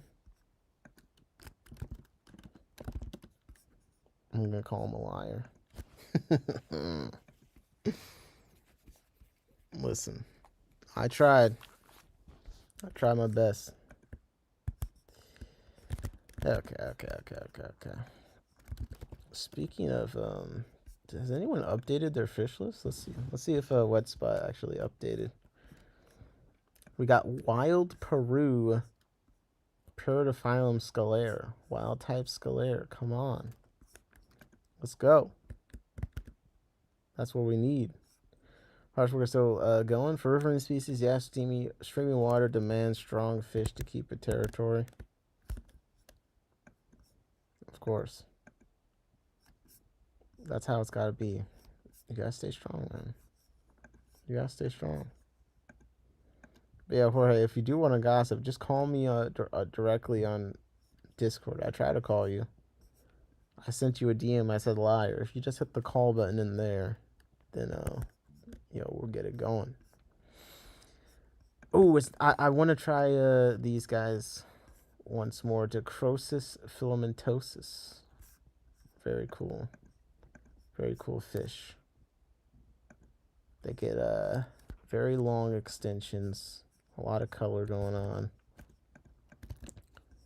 Like, this is a nice fish. This is a very, very nice fish. And they're not too expensive either. So, can't really get much better than that. Honestly. You want to check out these 217 quarries? Did you get them? Or are you just saying don't want to look at the 217 quarries? Because, I mean, we've looked at them on here a couple times. They're coming in. You get them like anywhere from like $70 to $90 a piece, depending on where you get them at. I'm hearing they're coming in like medium and large sizes, and like, hey, hold up a second. Hold up. No, you got on here. 1 second. Let me get you on here so people can hear and see your beautiful voice from the cigar lounge. Also, like, I just feel like people like will be blessed to see you off of TikTok, you know? I don't spend that much time on TikTok. What are you talking about? Yeah. Did you see? I was talking about TikTok earlier. I don't know if you saw. I know. I was watching. I was watching. It was funny because some of the people you were bringing up are actually some of the people that I follow. Okay. Well, see, I was like, yo, you know that Jorge is already like on top of all of this. Like, he knows all these people. So, like, what did you? Was I right on my my observations at all? Like, what do I have to learn that I haven't gotten to yet? I don't know, because I was at the end of posting my shifts. I was trying to pay attention, and then I was trying to do the wrap up. But I know you were bringing up some of the observations, and I know there is a lot more of that. I don't know how do you call it? You know, like old girl that has the channel where everything's kind of hanging out and using the fish as an excuse. Oh, you're seeing more of that on there. No, not more. There's that, and then there's like, well, I follow a lot more. It's weird because, okay, I'm hearing like an echo. Do you have the stream open? I think so. Okay, you're probably. Do I need to close that? Well, if you're hearing yourself on the stream, that should be where the echo is coming from. Okay, so I can't watch the live stream when just mute the live stream. Just mute it, or you're gonna hear yourself. Oh, okay. Yeah, just mute the live stream, because I got you playing out the live stream, so you're gonna hear yourself. I'm telling you, I'm an old geezer, man. You gotta work with me on these things. No, you're using that as an excuse. Also, your fish room is looking very nice recently.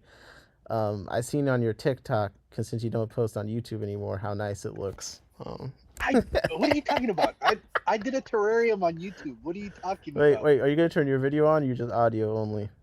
Oh, wait. I don't know. How do I do that? Well, there's a camera button somewhere on your screen. Somewhere. Okay. If you're on your phone, maybe you have to tap like the middle and it pops up or something. Well, no, I think it's because I'm on the call with you. I don't see if it gives me the option. If you're on your phone, you might just have to like if you tap like where my face is, like I think like all the other options pop up. You know what I mean? Like, what's up, Cams? How's it Yeah, I going? know. Well, Huh. don't worry about it too much. Last time you sent me a link and you posted a link on Discord and we were Yeah. able to come up. It should work the You same didn't way do that this here. time.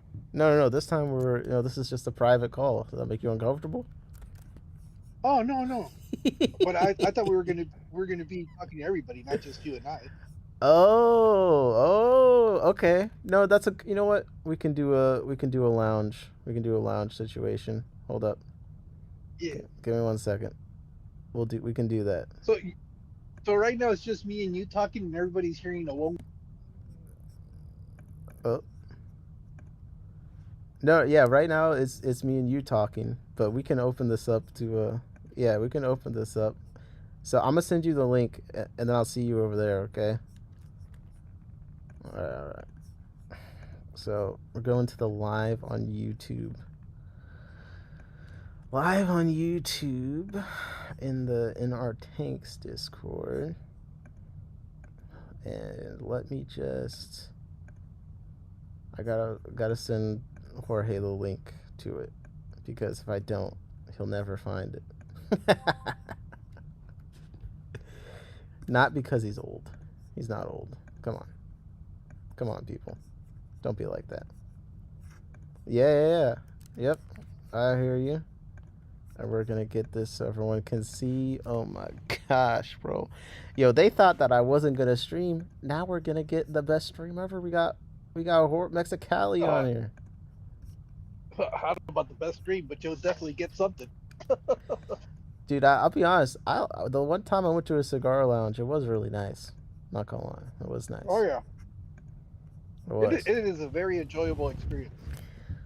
Oh man. So I mean, like, what is there even the gossip about? I mean, you and Funk, I saw you guys Oh no, recently. I wasn't. I don't have any gossip. I just No. I haven't talked to you in a long time. You know what? I agree. It's been too long. It's been too long. I think we need to do a stream, me, you, and Funk sometime, or just me and you. Oh, definitely. No, we'll definitely do that. We can put that on the books. I've been kind of MIA since the passing of my mother-in-law. I really haven't done much. But yeah, I'm sorry to hear that. I need to pick it up a little bit more and start doing stuff. I just kind of, between trying to finish up what I'm doing in that fish room, and then falling into the trap of TikTok and doing all that Spanish stuff, I just haven't really done much. Yeah. No. I mean, well, again, it seems like you've done a lot in the fish room, at least. You know?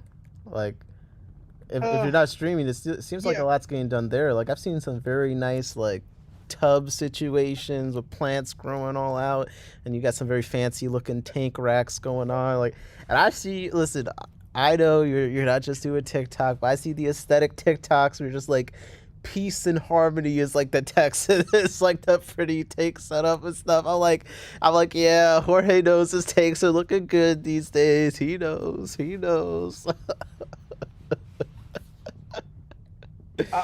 I'm luring them in to think that I'm a normal, decent guy and then I'm just gonna drop the hammer on everybody and let them know my true self. Yeah, I feel so sorry. For them, man.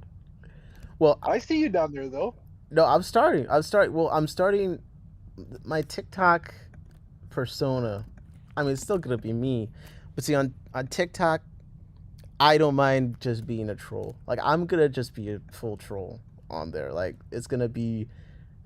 Oh, you liar! It's gonna be goofiness. It's gonna be rage bait. I'm like, my first one. You saw I was doing making fun of the betta fish people because they're always posted about their betta fish that just died. It'll be like 20 TikToks like, oh, Flashy ain't looking too good today. I think the end might be close. It'll be like a 20-part series of their betta fish dying. and then you come on and they got a new one. Yeah. Yeah.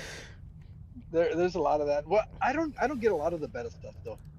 I've been intentionally getting into every time I see a Betta, I like it. Just I want to get into there. I want to see what they're up to.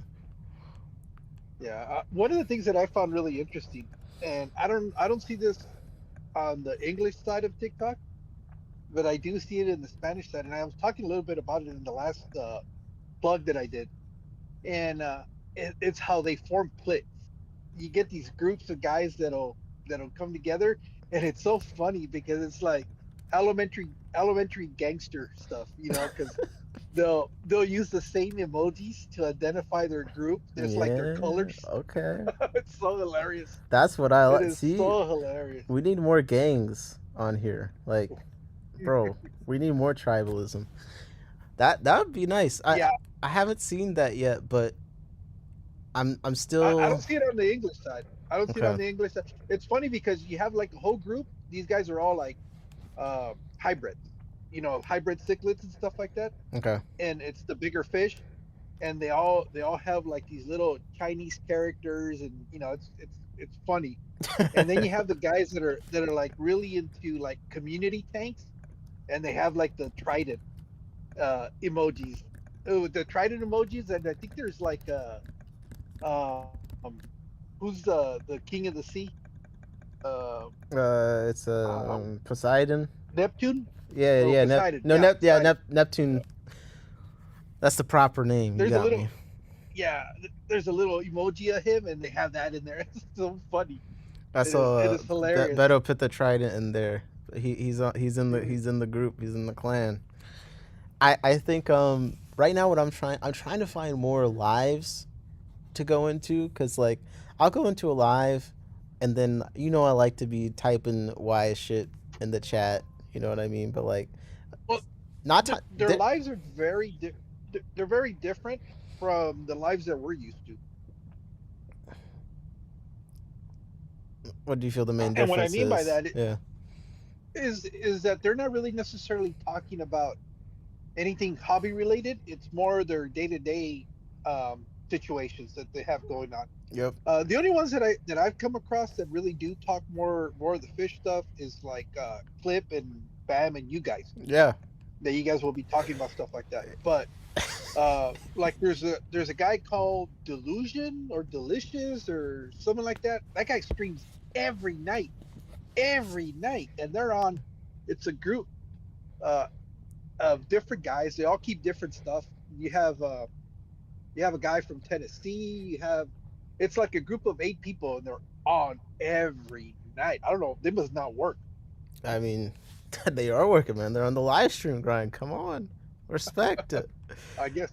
I mean, I do guess see so. the lives where it's like 10 different people in there, and definitely they're not talking about fish. Like people in this live will be shocked to hear that Bamba and the Fish Butcher, man, they're like the fish intellectuals of the TikTok live stream, basically. I mean, people don't really talk about like how there is like a decent amount of like Q&A type stuff, but like it's not as much as you would think. It's usually just everyone has the phone pointed at their fish tank, and they're just talking about random stuff. You know what I mean?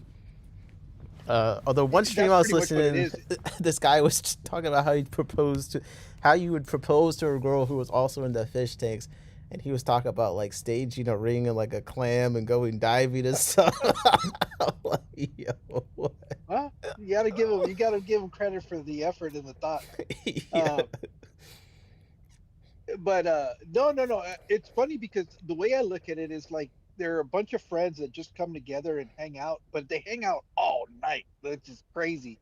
Yeah. And and it's just I don't know how this guy has the energy to do that, because he's on even during the daytime too. So it's like, dude, do you ever sleep?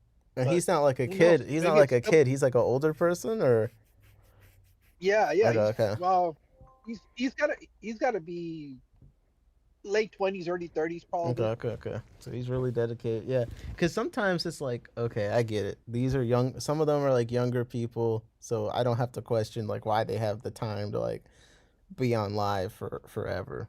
But yeah, like sometimes it is hard to. It's hard to be the hardest working fish streamer. You know what I mean? Like, come on. So I get it. How you do it?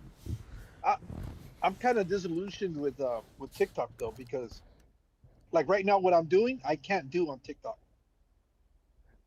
They'll boot you off. And then the other thing is, which I found out was really interesting, is you could be doing nothing wrong, but if somebody feels like they were offended for something, they can go and have them take off your life. They can Okay, report you. who did you offend? What did you do? Oh no, I didn't do anything. I didn't do anything. That was part of the gossip that was going around, is that there was a group of people that were just ending people's live streams because just for like fun. Okay. Kind of like that was their thing, and it was creating a bunch of people getting upset. Interesting. I guess because some of these people really do rely on their monetization from TikTok. That if you report it and they flag their Right. their live stream, all of that goes away. Even these fish like streamers? Yes, even these fish like streamers. Like, are their streams They just were that big, dead. or do you just get that much money off of streaming on TikTok? No, they're always throwing money at these guys. Yo. I don't understand. What? I don't understand the because they get sent like little, what do you want to call them, emojis, avatars, or whatever, but they have value to them. Oh yeah, thanks for the And, galaxy, buddy. Yeah, thank you for yeah. the rabbit in the hat. Hey yo. Well, there's one where they act like an idiot because I guess it's worth so much that they have to do like this stupid dance or something. It's like, yeah, that ain't happening. You're not, I ain't doing that. you're not dancing for the galaxies, all right? Yo, Oh, hell no. everyone's saying that you look like you're like someone asked if this is from your penthouse, and then Bettas said, "Why does it look like Jorge's in a cafe in Paris?" It's like Jorge's out here living large, man. Come on. Oh yeah, it's a nice looking little place right here. It's a little swanky. Yeah, man. It's got the seats and all that stuff. Yeah. But Yo, this is There you why he don't want his live stream to get taken down. It's gonna ruin his lifestyle. no, this is my payback for having to work Christmas Day. Ah, there you go. There you go. No, it's just my wife's actually up in Vegas with my daughter, so I didn't want to go home to, right away. I just kind of wanted to chill for a little bit. No, that's cool. Mick says you can see the Eiffel Tower. So I mean, so it's all good to me. It's a repeater site, not the Eiffel Tower. Yo, I think what's fascinating is like, I feel like from what I've seen so far, like, no, they don't really know that many fish exist. It's like they got a list of like 30 fish, and that's what, like, whenever I see the stocking recommendations and things like that, it's like you could tell they just do not. They're into fish, but they don't search stuff outside of the app. You know what I mean? Like, so they're relying, and sometimes I'm shocked at how quickly they'll come into a live and just assume the people there know what they're talking about. Like, and they're just, you know what I mean? They're just, they rely on people on the app for information, you know? Yeah, they do take it. They take it to face value, which is interesting. And I was telling Funk we were going to try to go live tonight, but he never got back to me. But I told him there's so many people that are just starting out. Like, he's really into trying to help out beginners. Yeah. I told him, dude, you would kill it there. You have an endless supply of people that are just getting into the hobby, and you would love it. And then his personality, I think, is tailor-made for that, especially on that app. Definitely. I think anyone that talks with authority, like they know what they're talking about and stuff on there, or just, they feel like they give very comforting vibes when they're talking, like, look, this is what you do, this is what you want to do this and that, like, it's gonna do well. I think Funk can get in there and break it down, and he does it in a way that's digestible. Well, and not only that, I think his sense of humor really plays well into that crowd. Yeah. That I could see that. I'm not deep enough to know what the humor is. What would you say the humor is? Depending on which group, it's like everything else. You're gonna have the militants that it's like you're gonna kill the fish because it's not in the ocean or in a lake or a river. Because it's not in the ocean. It's they have these like really extreme views, but at least it's not as bad as it was especially with Bettas like before, where it's like, oh, you gotta have a 20 gallons and all this.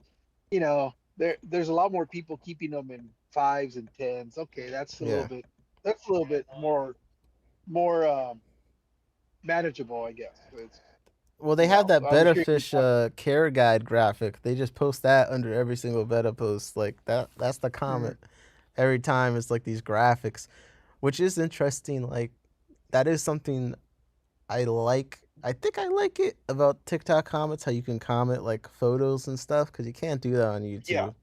Yeah. But a lot of times. Yeah, and what I do like about it is because, especially when people are asking you questions, hey, what's wrong with my fish? I like the fact that you can get them to do a little video. Yeah. And then share it with you so that you can actually see what's going on. Exactly. Although the one thing I was saying on my one post I made about Betta Fish, like people will also just like they'll just post a picture of their tank for no reason on some of these things. Like it'll just be like some random TikTok and they're just like posting a picture of their tank. Like I didn't ask, bro. Okay, like I didn't want to see your damn tank. Like why are you just posting this under here? Well, everybody wants to share. Yeah.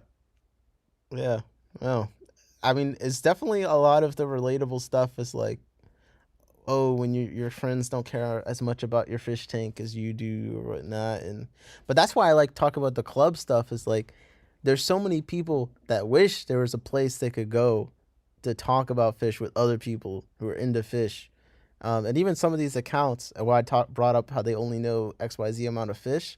It's like, man, Yeah. I would love for these people to find all these other cool fish that I'm excited about that I think they'd be excited about too, because you could tell some of them they're just like they're thirsty to look and learn more about fish and be excited about them with other people, I keep dropping my phone. Come on, man. Like, Come on. This guy. He don't want to hear me No, talk but it is that true. badly. He just started throwing his phone. it is true that their knowledge as far as other species of fish is really, really limited. Because it's always the same recommendations. You think it's bad on the English side? When I listened to a lot of the advice that they give, like on the Spanish speaking side, and it's even more limited.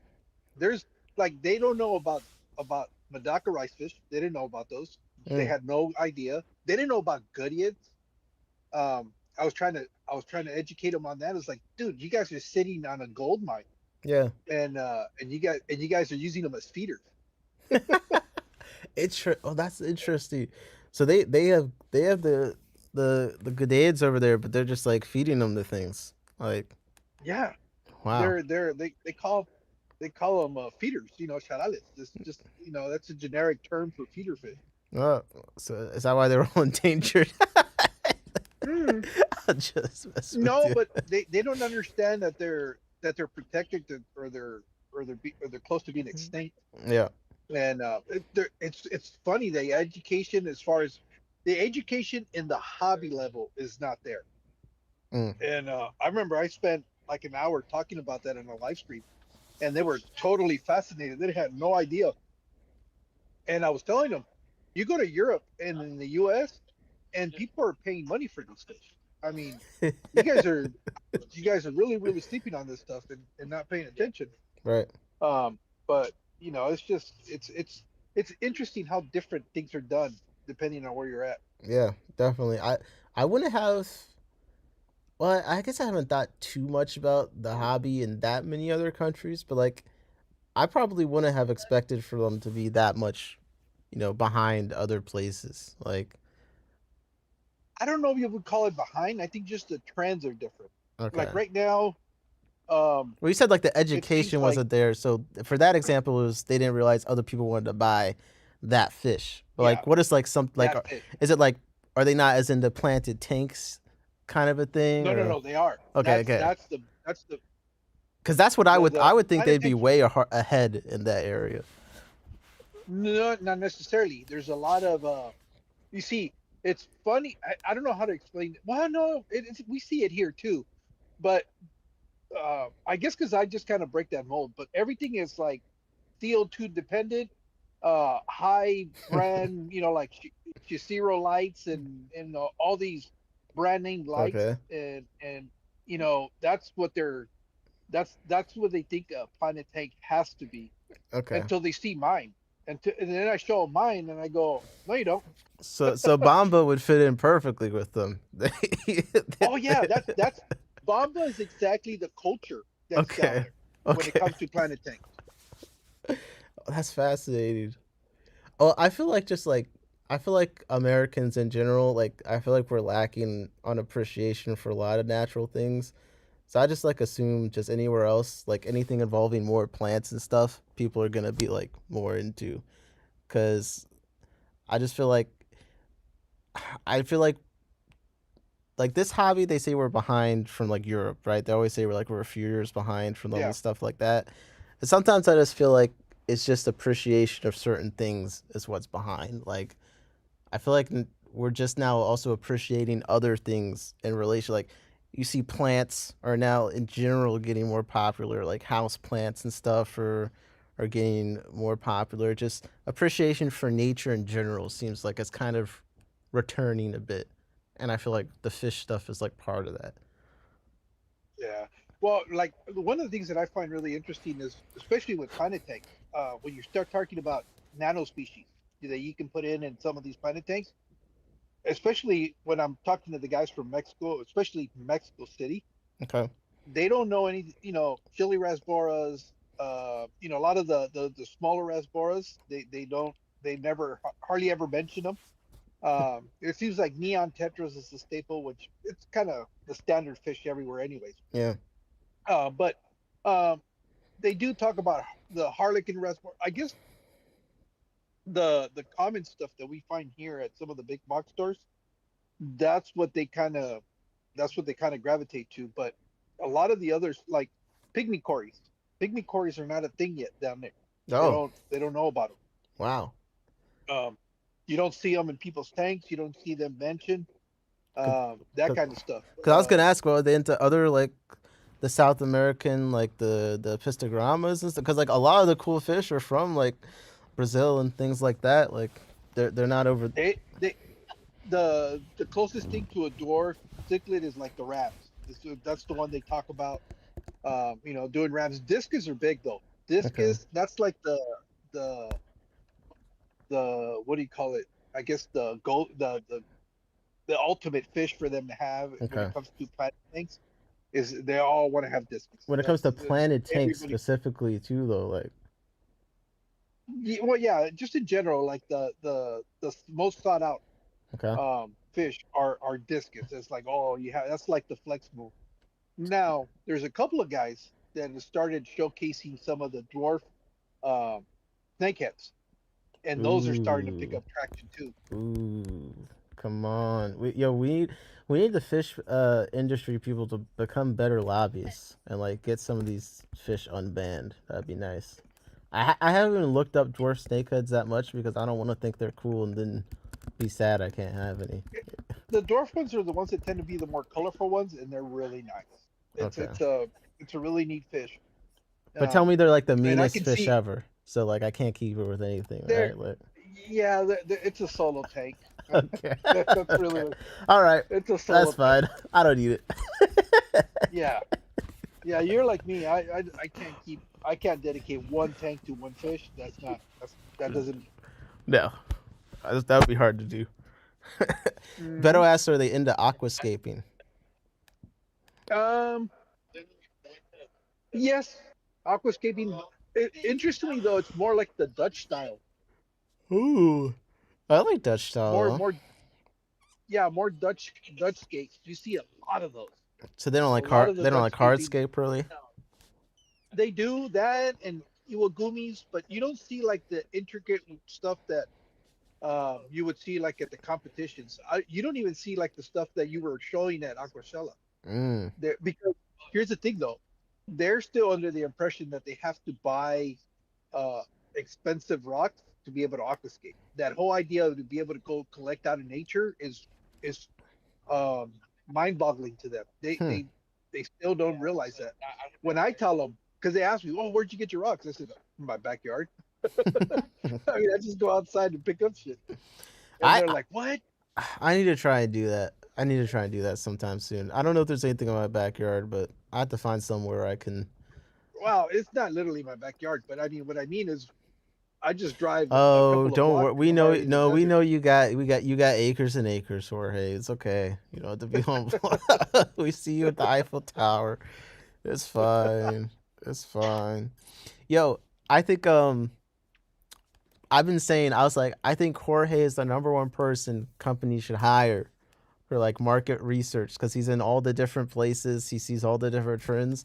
So what do you think 2026? What do you think are the trends are new trends and then trends you think are just gonna keep going like crazy? Planet takes are not going away. I think those are going to be a fixture for a very long time. They're going to stay. Yeah. Um, uh, I everywhere but the U.S. I think snakeheads are going to start taking over as the trendy fish. Damn, really? Um, That's gonna yeah, hurt. That's gonna if that's true, that's gonna hurt, man.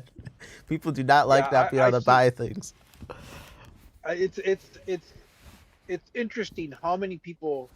It's like right now they were into flower horns. You see a lot of guys with flower horns, Okay. but I think they're starting to transition and going, oh, now it's the excuse me, the snakeheads is the one that it's kind of like that the go-to fish, I guess, or whatever. But it's kind of like the flex fish. If you can get one of those, then there's like it's interesting because we're here in the States. Are how many big YouTube channels do we have? We have Flip Aquatics, KG Tropicals, Primetime Aquatics, um, I guess Alex, what is it? Fishery, Yeah. Aquarium Co-op, obviously, and Joey um, would be. And then who am I missing? Anybody? Oh yeah. Well, I don't really watch them, but there's Caveman Aquatics. Yeah, yeah, Who yeah, else yeah. is another big? Well, there's Cayman at Aquatics. least what? Yeah. Yeah, there's at least what? 15, 20 Yeah. big channels. Well, down there isn't. Down there, there's Aqua Blogs, ¿cuál es Tehuacan? Um, Aqua Technology, Charles Fisher. There's probably about 10 guys Okay. that are considered like the big YouTube channels. And the one that everybody really watches is called Aqua Blogs, because he's got like an American style uh, gallery Okay. in his house, and he would be the closest thing to, let's say, like MJ Aquascapes or MD Fish Tanks, Right. that kind of style. And he's the first one that in Mexico that I started seeing displaying the snakehead. So is there a And specific after him, species of snakehead? the dwarf, it's just the dwarf snakehead. I don't know. There's different. Funk knows them all because that's the fish. That's his dream fish. Okay. Okay. Because I'm looking up some of the, like they do look cool. They do have like that kind of beta fish appeal where it's like one fancy looking fish. You could see it kind of dominate a tank, and show Yeah. off. And then if it's a dwarf one, it doesn't have to, take over your entire house. Yeah. I've Well, seen some that look pretty scary, like the big ones, and like they're attacking the tank when someone comes close and stuff like that. I've seen some of those. Yeah, they're not that bad. They're not that bad, but they're definitely a solo fish. You can't keep any other fish with it. It's not a community fish. it'll eat anything you put in there. And if you're not careful, it'll take a nibble at your finger too. Oh yeah. Nick said LRB. Okay, you could throw him up there. Mm-hmm. Yeah. I just couldn't recall all of these guys. Well, I think a lot of the fish tubers don't have great views, but like they have good like notoriety. Like Alex, like Fishery, like he just has so many videos and has been around so long. Like he's had some videos with some good views, but like it's not like he gets a ton of views regularly. You know what I mean? Like KG Tropicals, it's not like they're breaking 20K I was telling Funk that regularly. I was telling Funk that everybody is kind of struggling with the views right now, though, because I was watching Aquarium Co-op. I think the stream he did before Christmas, and he only had, for having 1.3 million subscribers. I think he only had like 100 people watching the live stream, which I thought that was crazy that they had that little. Well, and then the one Christmas day where nobody was live streaming but him, I think he might have had like 200, and that was it. Yeah. So, I mean, for that many subscribers, you would think it would be a lot higher than that. I mean, for them specifically, their views have just been atrocious. So when he went to Brazil, he did that video, and Chris Luchep did his own video, and his video got way more views in the amount of time, and he's only got like 70K subscribers. So I think Co-op, we've talked about this before, is a great example of like just a big channel that didn't change up their content fast enough and didn't I think they lost a lot of whatever momentum they had at some point as part of it. And then also like the thumbnail and the title matters a lot at that size, like for getting your video to go. And some of it has been like I used the Chris Luchip example because they both had the same video. But like if you go by like the titles and like the thumbnails, it's like Corey's thumbnail was a picture of him underwater. Like Chris's thumbnail was a picture of some beautiful wild type angelfish under the water. You know what I mean? And that kind of stuff. Or for instance, he did the Daku Aquatics tour. One video was, fish room tour, and that did all right. And then the other video, the first video called it part 1, and the other video he abandoned the part thing and just said a fish room anyone can do. And it's doing worse in views. I keep saying you got to put the fish room tour in the title if you do a fish room tour. I've seen it over and over again. Or for KG Tropicals, he's been struggling to figure out how to get the views more consistent, but now he's building this fish room, and I think he's starting to figure out something he can consistently do that helps him out. So I think that's all it really is. And like the live stream thing, he stopped live streaming regularly for a long period of time. Where they at? Oh, okay. He used to do it every Sunday. You know what I mean? And I could tell you myself, if I stopped streaming regularly, besides the fact that people complain all the time, the viewership definitely declines, like, if you go off schedule. Yeah. Well, I get that. I mean, it's just, I don't know. But I think overall, in general, I don't know if it's just fatigue or this whole thing goes to ebbs and flows, because this is not the first time that this is the first time that I've noticed it, because I've been doing content. But I've heard this topic come up like every 2 or 3 years, where the content creators are going, "Hey, what's going on? We're not getting the views that we once did." Yeah. And then something will happen and it picks up all over again. Well, it's like it just takes off like wild. It's like you said with trends. Like, some of it was like, oh, people got used to views during COVID; they're inflated. Now we're a bit past that, but I think it's just trends ebb and flow. Sometimes they're making videos and it's working, and then it stops working, and even if they don't figure out why it's not working, they could keep doing the same thing, and in 3 years, oh, it's working again. You know what I mean? So I think that's part of it. That's why they need to hire you to tell them what's trending. Now they know to make a snakehead video tomorrow illegally, and They're gonna go crazy. Well, that's the thing though. They're not going to be able to do it because, well, not all states are banned, do they? Are they? I think it pretty much is banned in the country. I feel like, or else I think someone would have done it. Yeah, they're federally banned under the Lacey Act. Oh, okay.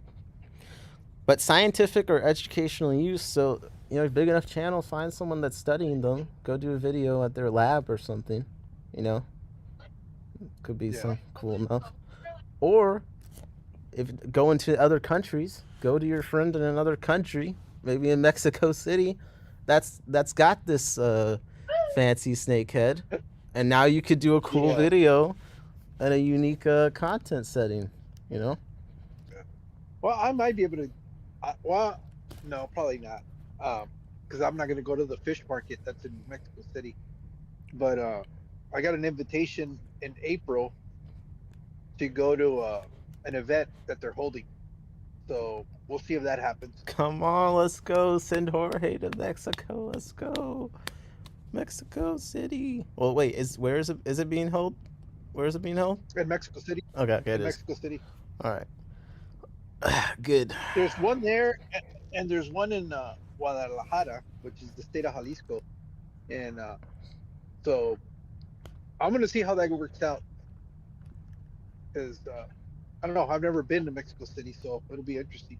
Yeah, I mean, that to me would be something.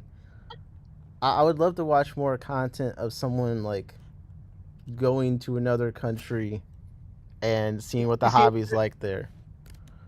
Yeah, and I was gonna say in those videos, I'm definitely doing in English because everybody is doing them in Spanish. Exactly. That's what I'm saying. Like someone that can, but you can kind of explain and appeal. I feel like to both crowds, because like if you need to pop out the Spanish for parts of it, you could say it and then be like, "So this is what we just talked about."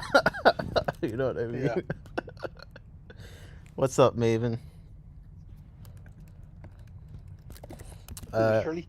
Yeah, Shirley just popped in just to say hi.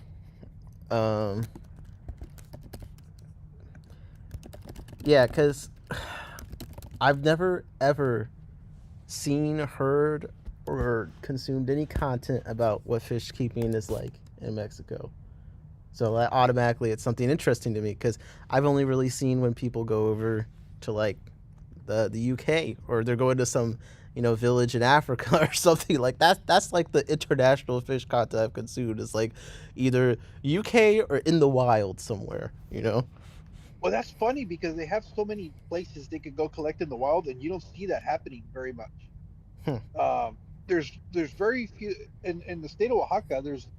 There's a really well known, I guess he's like a biotope escaper, and he actually takes small groups of people to go collect in the waterways down there. But that's about it. It's not, you don't see it like you do in South America. Right. I mean, to be fair, Mexico doesn't have that many cool aquarium fishes compared to like Brazil. So yeah, I mean, it has axolotls, platies, and amicus splendens, and a few cichlids, as well as Astyanax mexicanus. Well, they have mollies, platies, those are all from Mexico. See, yeah, they're just the basic fish live bearers, some cichlids, a nippy ass tetra. Now hold up, you can't be called the endangered, you know, split fins and stuff basic fish. Like, come on, man. I'm talking about the mollies and platies, not the amicus splendens. I have a breeding call. No, we know. Here's to grow. We know you only care about catfish. Okay, I get it. And lotion. I mean, I didn't know axolotls were from where could be found over in Mexico. I did not realize that. Yeah, they built Mexico City right over their original habitat. Oh, fantastic. So they're terribly endangered.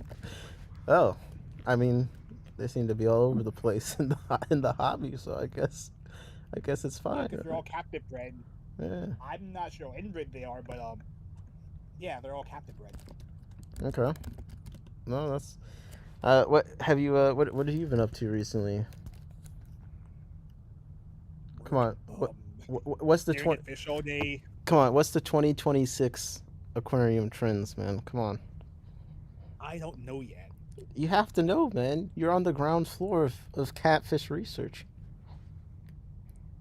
What about these what about these like the Parrota Cinclus Heraldi and all these like cool autos and stuff that are popping up more and more? I mean, I think they're cute. That's it. Yeah, I haven't like formed an opinion on them just yet. I don't have any, and all I really think of them is like, oh yeah, they're on sale at the wet spot. But I have no spare tanks for them. Okay. Well, what have you been thinking about then?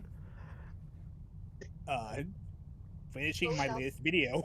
Oh my gosh, this guy. Ironically. This guy. You don't believe how long it is, too. Is it 2 hours? No. 3 hours? It's 67 minutes. Okay. light work. That's very specific. Light work. That's good. Oh, you don't get the joke, huh, Mexicali? Oh, you said 6, 7? Really? Yeah, 67. Okay. Okay, I'm too old for that. We got a devil So worshiper am for I. sure. Okay, I see how it is. Bringing the satanic stuff to my stream.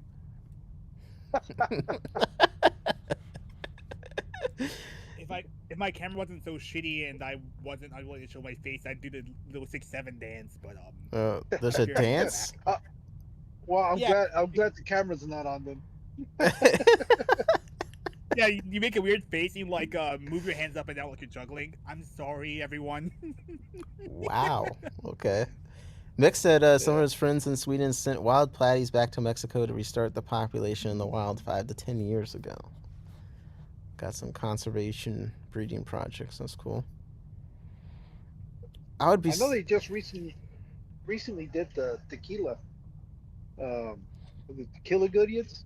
Yeah, I think something like that. And that was very recently. That was like maybe a couple of years ago now, or 3. But they were able to breed enough and successfully reintroduce them. That's pretty cool. Is there a fish that like you would like to do that for? Like, is there a fish where you'd be like, yeah, if that fish was endangered, I'd want to do a serious conservation breeding thing for? Nah, I don't have the time. Okay. Jorge, You really have to, Jorge doesn't care about endangered fishes. It's fine. I mean, apparently zebra loaches are endangered, and if you can crack the code of breeding botilla loaches, it'd be really cool to reintroduce some of those. Oh, you said zebra loaches? Yeah, botilla striata. Oh, okay. They're endangered also already? This new loach. Apparently, there's also this new loach called Copuacia maculiceps, which looks like a mini clown loach but stretched out. It was discovered like last year, I think. I'm not sure if it's endangered or not, but it looks so striking that I hope people figure out how to breed it pretty soon. That It is literally looks like a miniature. that is interesting. Like a miniature clown loach. It's insane. Like some of the when something like new is that we're just kind of like learning more. Like I feel like the hill stream loaches are still pretty newer stuff, and then you start learning they're like endangered like that fast. It's like, well, were they endangered because of the hobby, or did we only find out they're endangered because they entered the hobby and then now people are like, oh wait, they're Here's only what here. And there's something that I learned from Steve. A lot of these new species and a lot of the endangered new species are either from war-torn areas or areas that are being developed. And the reason they're being discovered is precisely because they're tearing down their natural habitats, and that's why they become endangered so quick. Okay. Also, a lot of them seem to be like diverse groups that are like quickly speciating. So these are like literally new evolution species that we're just discovering, I think. Oh, I see. I can see that. There was I'm trying to think. There's one species I read recently that actually was endangered because of collection. I'm trying to remember what it was because it stood out to me. Because honestly, they're not as endangered by collection as often as I feel like people think. But there was one that they said actually was, and I can't remember what it was. Maybe it was pea puffers. Maybe. I don't know. Like Jorge said, who has the time? No, I maybe that was something I would try my hand at once I'm retired, where I can be in the fish room all day, every day. Yeah. that's a good thing to take up my time. Yeah. So, but right now I just can't, especially with this weird schedule where I'm always rotating. There's so much inconsistency that I can't stay on top of things, or nor do I want to be honest. I don't want to. The time that I do have, there's a lot of other stuff that I'd rather do. All right. So that was one of the main reasons for downsizing and just kind of setting up display tanks. And there, if any breeding that is going on, it's accidental. It's not intentional. I mean, I could tell. I mean, I feel like it's paying off because your tanks are looking really nice. Whenever I see something from there, they look like display tanks. Yeah, and that's been the intention. I don't know why I've been putting it off, but I need everything that's on the tanks that are behind me. Those were all intentionally set up that way. The ones that are on the opposite wall that once in a while I'll show off, those are probably all tanks that I'm going to break down and redo them, but it'll be with a different intent. But I just haven't gotten around to doing it, to be honest. It's just I was really surprised how busy even the fewer tanks can keep me, and just because I am focusing so much more on them, whereas before I might slack off on just regular tank maintenance because I knew they could pull it off, but they wouldn't look as good. Now that my focus is more on those, I'm finding that I'm doing more stuff in them than I ever have in the past. But they are looking better. Yeah, I mean, there's always something to do with the fish tank. There's always something to do. I mean, do you think? I know you said they're all display, not breeding tanks, but like, do you think you'll ever do like a breeding specific project, like for one fish, or you think you're cool on displays forever? Like, this is the life. Nothing's forever. You know that. It's just right now, based on my schedule, that's what they'll be. They'll be display tanks. But like that. For example, the low boy, it's got the multifasciatus, the Neolaprologus. That's breeding in there. I mean, I have fry in there, and that's the only species that's in there. Right. So it's a display tank, but there is breeding going on, but it's not intentional breeding. Right. Now that would count as a focused a breeding tank. There's only one species, and they're breeding there. Sure. Yeah. Yeah. So when do we get the Mexicali display tank gallery tour? Oh, it's not much of a gallery, but please, come on. People do tours of just one tank. Okay, you could do tours. Oh, 4 tanks. Yeah, you've seen people do a video, be like, "Here's my tank," and they zoom in on every single inch of it and do like 3 minutes of explaining what it is. Like, you could do the same thing. I thought I did that recently when I did the update.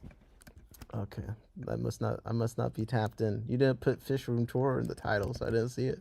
No, I think I did. I don't know what I did. That's the other thing. I really need to. I get the most work, not the most work, but recently the thumbnail I liked the most is the one that I did when I went to Walmart. No, I kind of like the way that. I like how that thumbnail looked. That is a nice thumbnail, actually. That's a good one. And it shows because that video is actually getting views. Yes. So it's like, okay, so I can see where the thumbnail thing is true. I'm telling you, listen, and I say don't do as I do, because my thumbnails for my videos and streams are generally terrible. Yeah. But the thumbnails mine are. do matter. They do.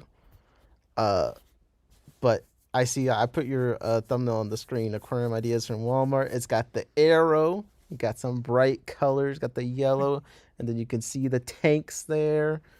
But that arrow, man, I'm telling you, the arrow seems to be a staple in the thumbnail game. And I'm not even gonna take credit. Never helped me. That was a template that all I did was took away what they had on there and added my stuff. But okay. But yeah, I looked at it. I felt pretty good about it. I said, "Oh, this is not bad." Even though I'm cheating by using a prefabricated thumbnail, I did move some things around a little bit, but nothing major. I mean, anybody that that uh, that does editing would laugh at what I would consider editing on that thumbnail. No, listen, like I said, that's a better thumbnail than most ones I've made. You know, I was talking to my friend. We talk a lot about like AI and art stuff because we both do like editing things. But Yeah. I was like, honestly, like people have been using templates and stuff for almost everything for a long time. So I don't really mind AI for things like that. The bad thing with AI is that it's stolen other people's basically templates and stolen other people's art and stuff to generate what it generates. But in reality, many people just use someone else's art. The difference is they've paid to use it, or if you use a template and it's a free template that someone made, like then they're fine with the fact that they've made this free template. But it's like you said, it's like AI. Some of the stuff people use AI for, I wouldn't have a problem with if it weren't for the fact that it was just stealing those ideas. But Well, I'm stealing them from an app, and I don't know if the app's stealing them from somebody else. I'm using Canva. That's all I'm using. No, I'm You using. know how they have the Yeah. No, the Canva's not stealing. No, I use Canva too. But that's what I'm saying. You're not stealing from the app. That it's there to make something easy, so it doesn't take more time than it needs to. And there's nothing wrong with that, And the thumbnail looks great. Yeah, most of the better looking thumbnails have come from there. Anything you see in there goes, "Oh, that's a pretty good thumbnail." It's because I got it off a template. The ones that look like very generic are the ones that I did totally myself. I just do all mine in GIMP. Yeah, you use your On Canva where? too? No, I use Canva. I use GIMP. Oh, GIMP. Oh. Okay, GIMP. No, man. Why is it sleepy? Yeah, except for one template. I mean, not template. Thumbnail which I commissioned from somebody, which I paid $100 for, and I'm regretting it. Wow. Wow. Yeah, Hey, yo. It's really embarrassing. I think I fell for one of those art scams. Yo, wait. Sounds like you did. What thumbnail? What thumbnail was it, man? We gotta see the Worth thumbnail. $100. I want to see It's the. a thumbnail on the Boteen Loach, the art the clown loach. Okay. Okay. Let me see. Yeah, the dude seemed like they were from another country, and they were constantly begging me for shit. I paid them the money because I wanted to see what kind of stuff they do. Wait, you said it was the clown loach? No, the other Botea Loach video. Not the first one. Not that one. Okay. The one next to the glass catfish video. Okay. Just give me that thumbnail was made by the guy I commissioned. Other loaches exist? This one. Yeah. That's Looks all Canva right. there. Yeah, looks all right, but not $100 all right. I could have done that. Yeah. Oh man. Well, it was 3 days. It was 3 years ago. No, I just commissioned them not too long ago. Because the other thumbnail was closer to the regular Featherfin style. I just want to see what they do. I didn't want to waste. Well, I'll tell you what. No, for the great deal of $95, I could do one that's similar to that for you if you want. Wait, I'll do. Whoa. I'll do you a thumbnail like this for $70. Okay, I'll do it for $70. I'll undercut Jorge. We'll do. don't do it. I'll let you get a sneak peek of my I'll tell you what. Because you're a friend, I'll do it for $69. Oh. Why not 67? You're not that good of a friend. Calm down. Calm down.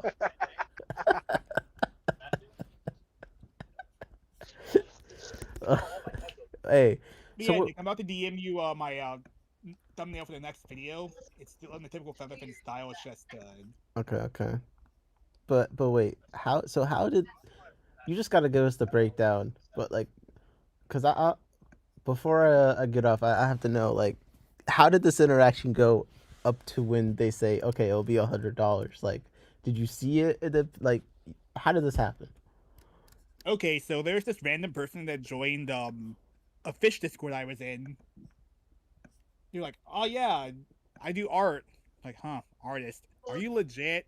And then they sent like a whole bucket load of of like art. Obviously, they had a Twitter that looked like it was legit-ish. I'm not an artist, okay? So like, all right, I'll give you the shit. Make me a thumbnail, and you're like, I'll pay $50. But like, why not pay a bit more? Like, okay, I'll pay $100. There's no artist. We're usually starving. Oh, so you upped yourself to $100? Wait. You said $50, and they said, like, how did they say more? Like, they just say, could you go up? And you just went, you doubled it? Yeah, they kind of sort of cajoled me to like paying a bit more. I mean, I could pay it, but still, I do kind of miss the $100. Shit, I miss them, and they're not even mine. Now, Featherford, this wasn't like a catfish situation. Like, this wasn't like they honey potted you kind of thing. Like, they sent like a picture of a girl cleanly dressed with like this was with everything hanging out. This was a woman that finessed you. That's what I'm asking. I don't know. Talking about, I'll send you for the $100. I'll also send you exclusive links. Well, not even that. I was just curious if maybe they were a bit more charismatic. I mean, profile picture, but yeah, I told my another group of friends were all like, "Oh yeah, that's one of those art tables." Like, wait, what? Okay. I got scammed. Wow. No, I would have looked at that. I didn't say you got scammed. You just might have overpaid. That's all I would say. But like the art But was scam would have been like you didn't get anything in return. You did get something in return, but you just might have overpaid for it. Yeah, and also they harass me all the time looking for like more shit. Like yeah, I paid for the one thing I did. That's enough. Well, of course. Leave me alone. They're gonna try to milk you for more. Yeah, the thing is, apparently real artists don't do that. They don't like literally go up to people randomly in fish discords to So well, there's people that dedicate. There's I don't see it as much here on. I don't think I've ever seen it on YouTube. But if you go to Instagram, and I'm starting to see it more on TikTok now, or they'll try to do your thumbnail or your avatar or something like that, and they'll want you to pay for it. But yeah, so it's one of those situations.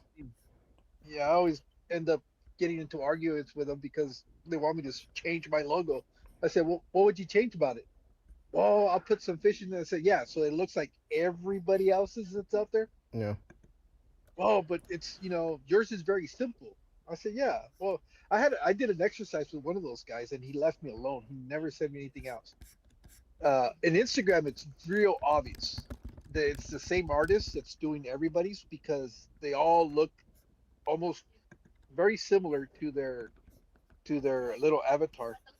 Yeah, it's like either AI or like a big scam ring of people that like do that. Fathom Aquatics little avatar is exactly what I'm talking. It's in that style. And if you go to Instagram, there's like 100 of them that are very similar. And I said, okay, let's do something. Send me a picture of all the ones that you've done. Remove one of them and put mine wherever you want. And he goes, he did it. I said, which one stands out? And he's like, well, yours. I said, so why do I need to change it? Why do I need to change it? If you're telling me mine stands out in a bunch of, other thumbnails, I mean, not thumbnails, but avatars, why do I need to change mine? And he's like, well, you're right. I said, yeah, I don't need, mine's fine. It's people look at that and they recognize that it's me. Like Fathoms, you see Fathoms? Yep. If you go to Instagram, you'll see a lot of them in that style. No, I see what you're talking about. No, I guess and it's like out. The same. It's kind of busy.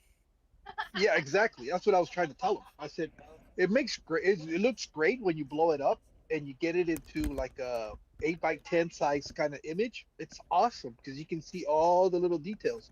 Yeah. But you start getting it down smaller and smaller, like when you want to watch it on your phone, it's hard to really make out what it is other than colors.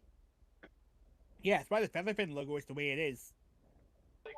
Exactly. I don't Same goes to know. my Maybe you guys are same just. goes to Oh, go ahead. yeah, same goes to my internal thumbnail design, like the vignette, the title ish, and a big picture of the subject of the video. Because people watch this shit on their phones or they're just scrolling through and My biggest problem is that I never take pictures for thumbnails. That's always been my. I always forget to set up the picture for the thumbnail. Mine are always an afterthought, and I'm trying to go to the videos and clip images off the videos and Same. try to find which is the best Same. picture for. Like I'm looking at Fathoms, like the one with Nessie. That's a really thought out thumbnail. You could tell that he had him posed for that picture. The one for Mitch also. Yeah. That one definitely, the aqua clear. A lot of these are like you could tell they're well staged, and they're thought. He thinks about them in advance what the thumbnail is going to be. Yeah. But not me. I wish I would do more of that. Yeah, you're probably like me. I just shit, I need a thumbnail. all my thumbnails are like from the footage or something. Like and I don't really think about it too much. But damn, okay. I wish I could hang out longer, guys, but I gotta get off. Cause gotta wake up early. But Jorge, we gotta do a live stream for real and another another one. And any topic in particular you wanna address? No, nothing on my mind right now. But I'm open to suggestions. If I barge in again, there's this Loach paper I just read that finally classified the name of Chile Day. Which a group that's a big mess. All right. And also one more thing. Did the car in that thumbnail look like a Hillstream Loach to you? Because I think it does. Yeah, I could see a little bit of a Hillstream Loach's appearance to it. Yeah, in the video I do make some comparisons to Hillstream Loaches and the car. So in fact, the car was inspired by bonito fish. So. Okay. No, I can see that. But no, Jorge, on topics, no, I have to think. But let's do it soon, for sure. Let's do it soon. Okay. All right, you guys know where to find me. So. Well, thanks for bringing me up. Anytime. I appreciate you coming, and Sedantis, man, appreciate you hopping in. I know you had to take a shower first, but, so I appreciate you doing that for us. I literally just got back from work. Okay, take it easy, guys. All right, people. Just had to pop in, give a quick stream. Hopefully you enjoyed it enough that I won't regret this when I wake up. But I'm sure you did, because we always have a good time. Fish Cafe said, glad I caught you all. Glad you stopped by. Yeah, don't be a stranger. Nick, stay savage, good sir. I'm a softie. All right. Yep. I gotta go to sleep. Appreciate you guys. I'm gonna hop off, and I'll see you next time. It's been In My Tanks, and I am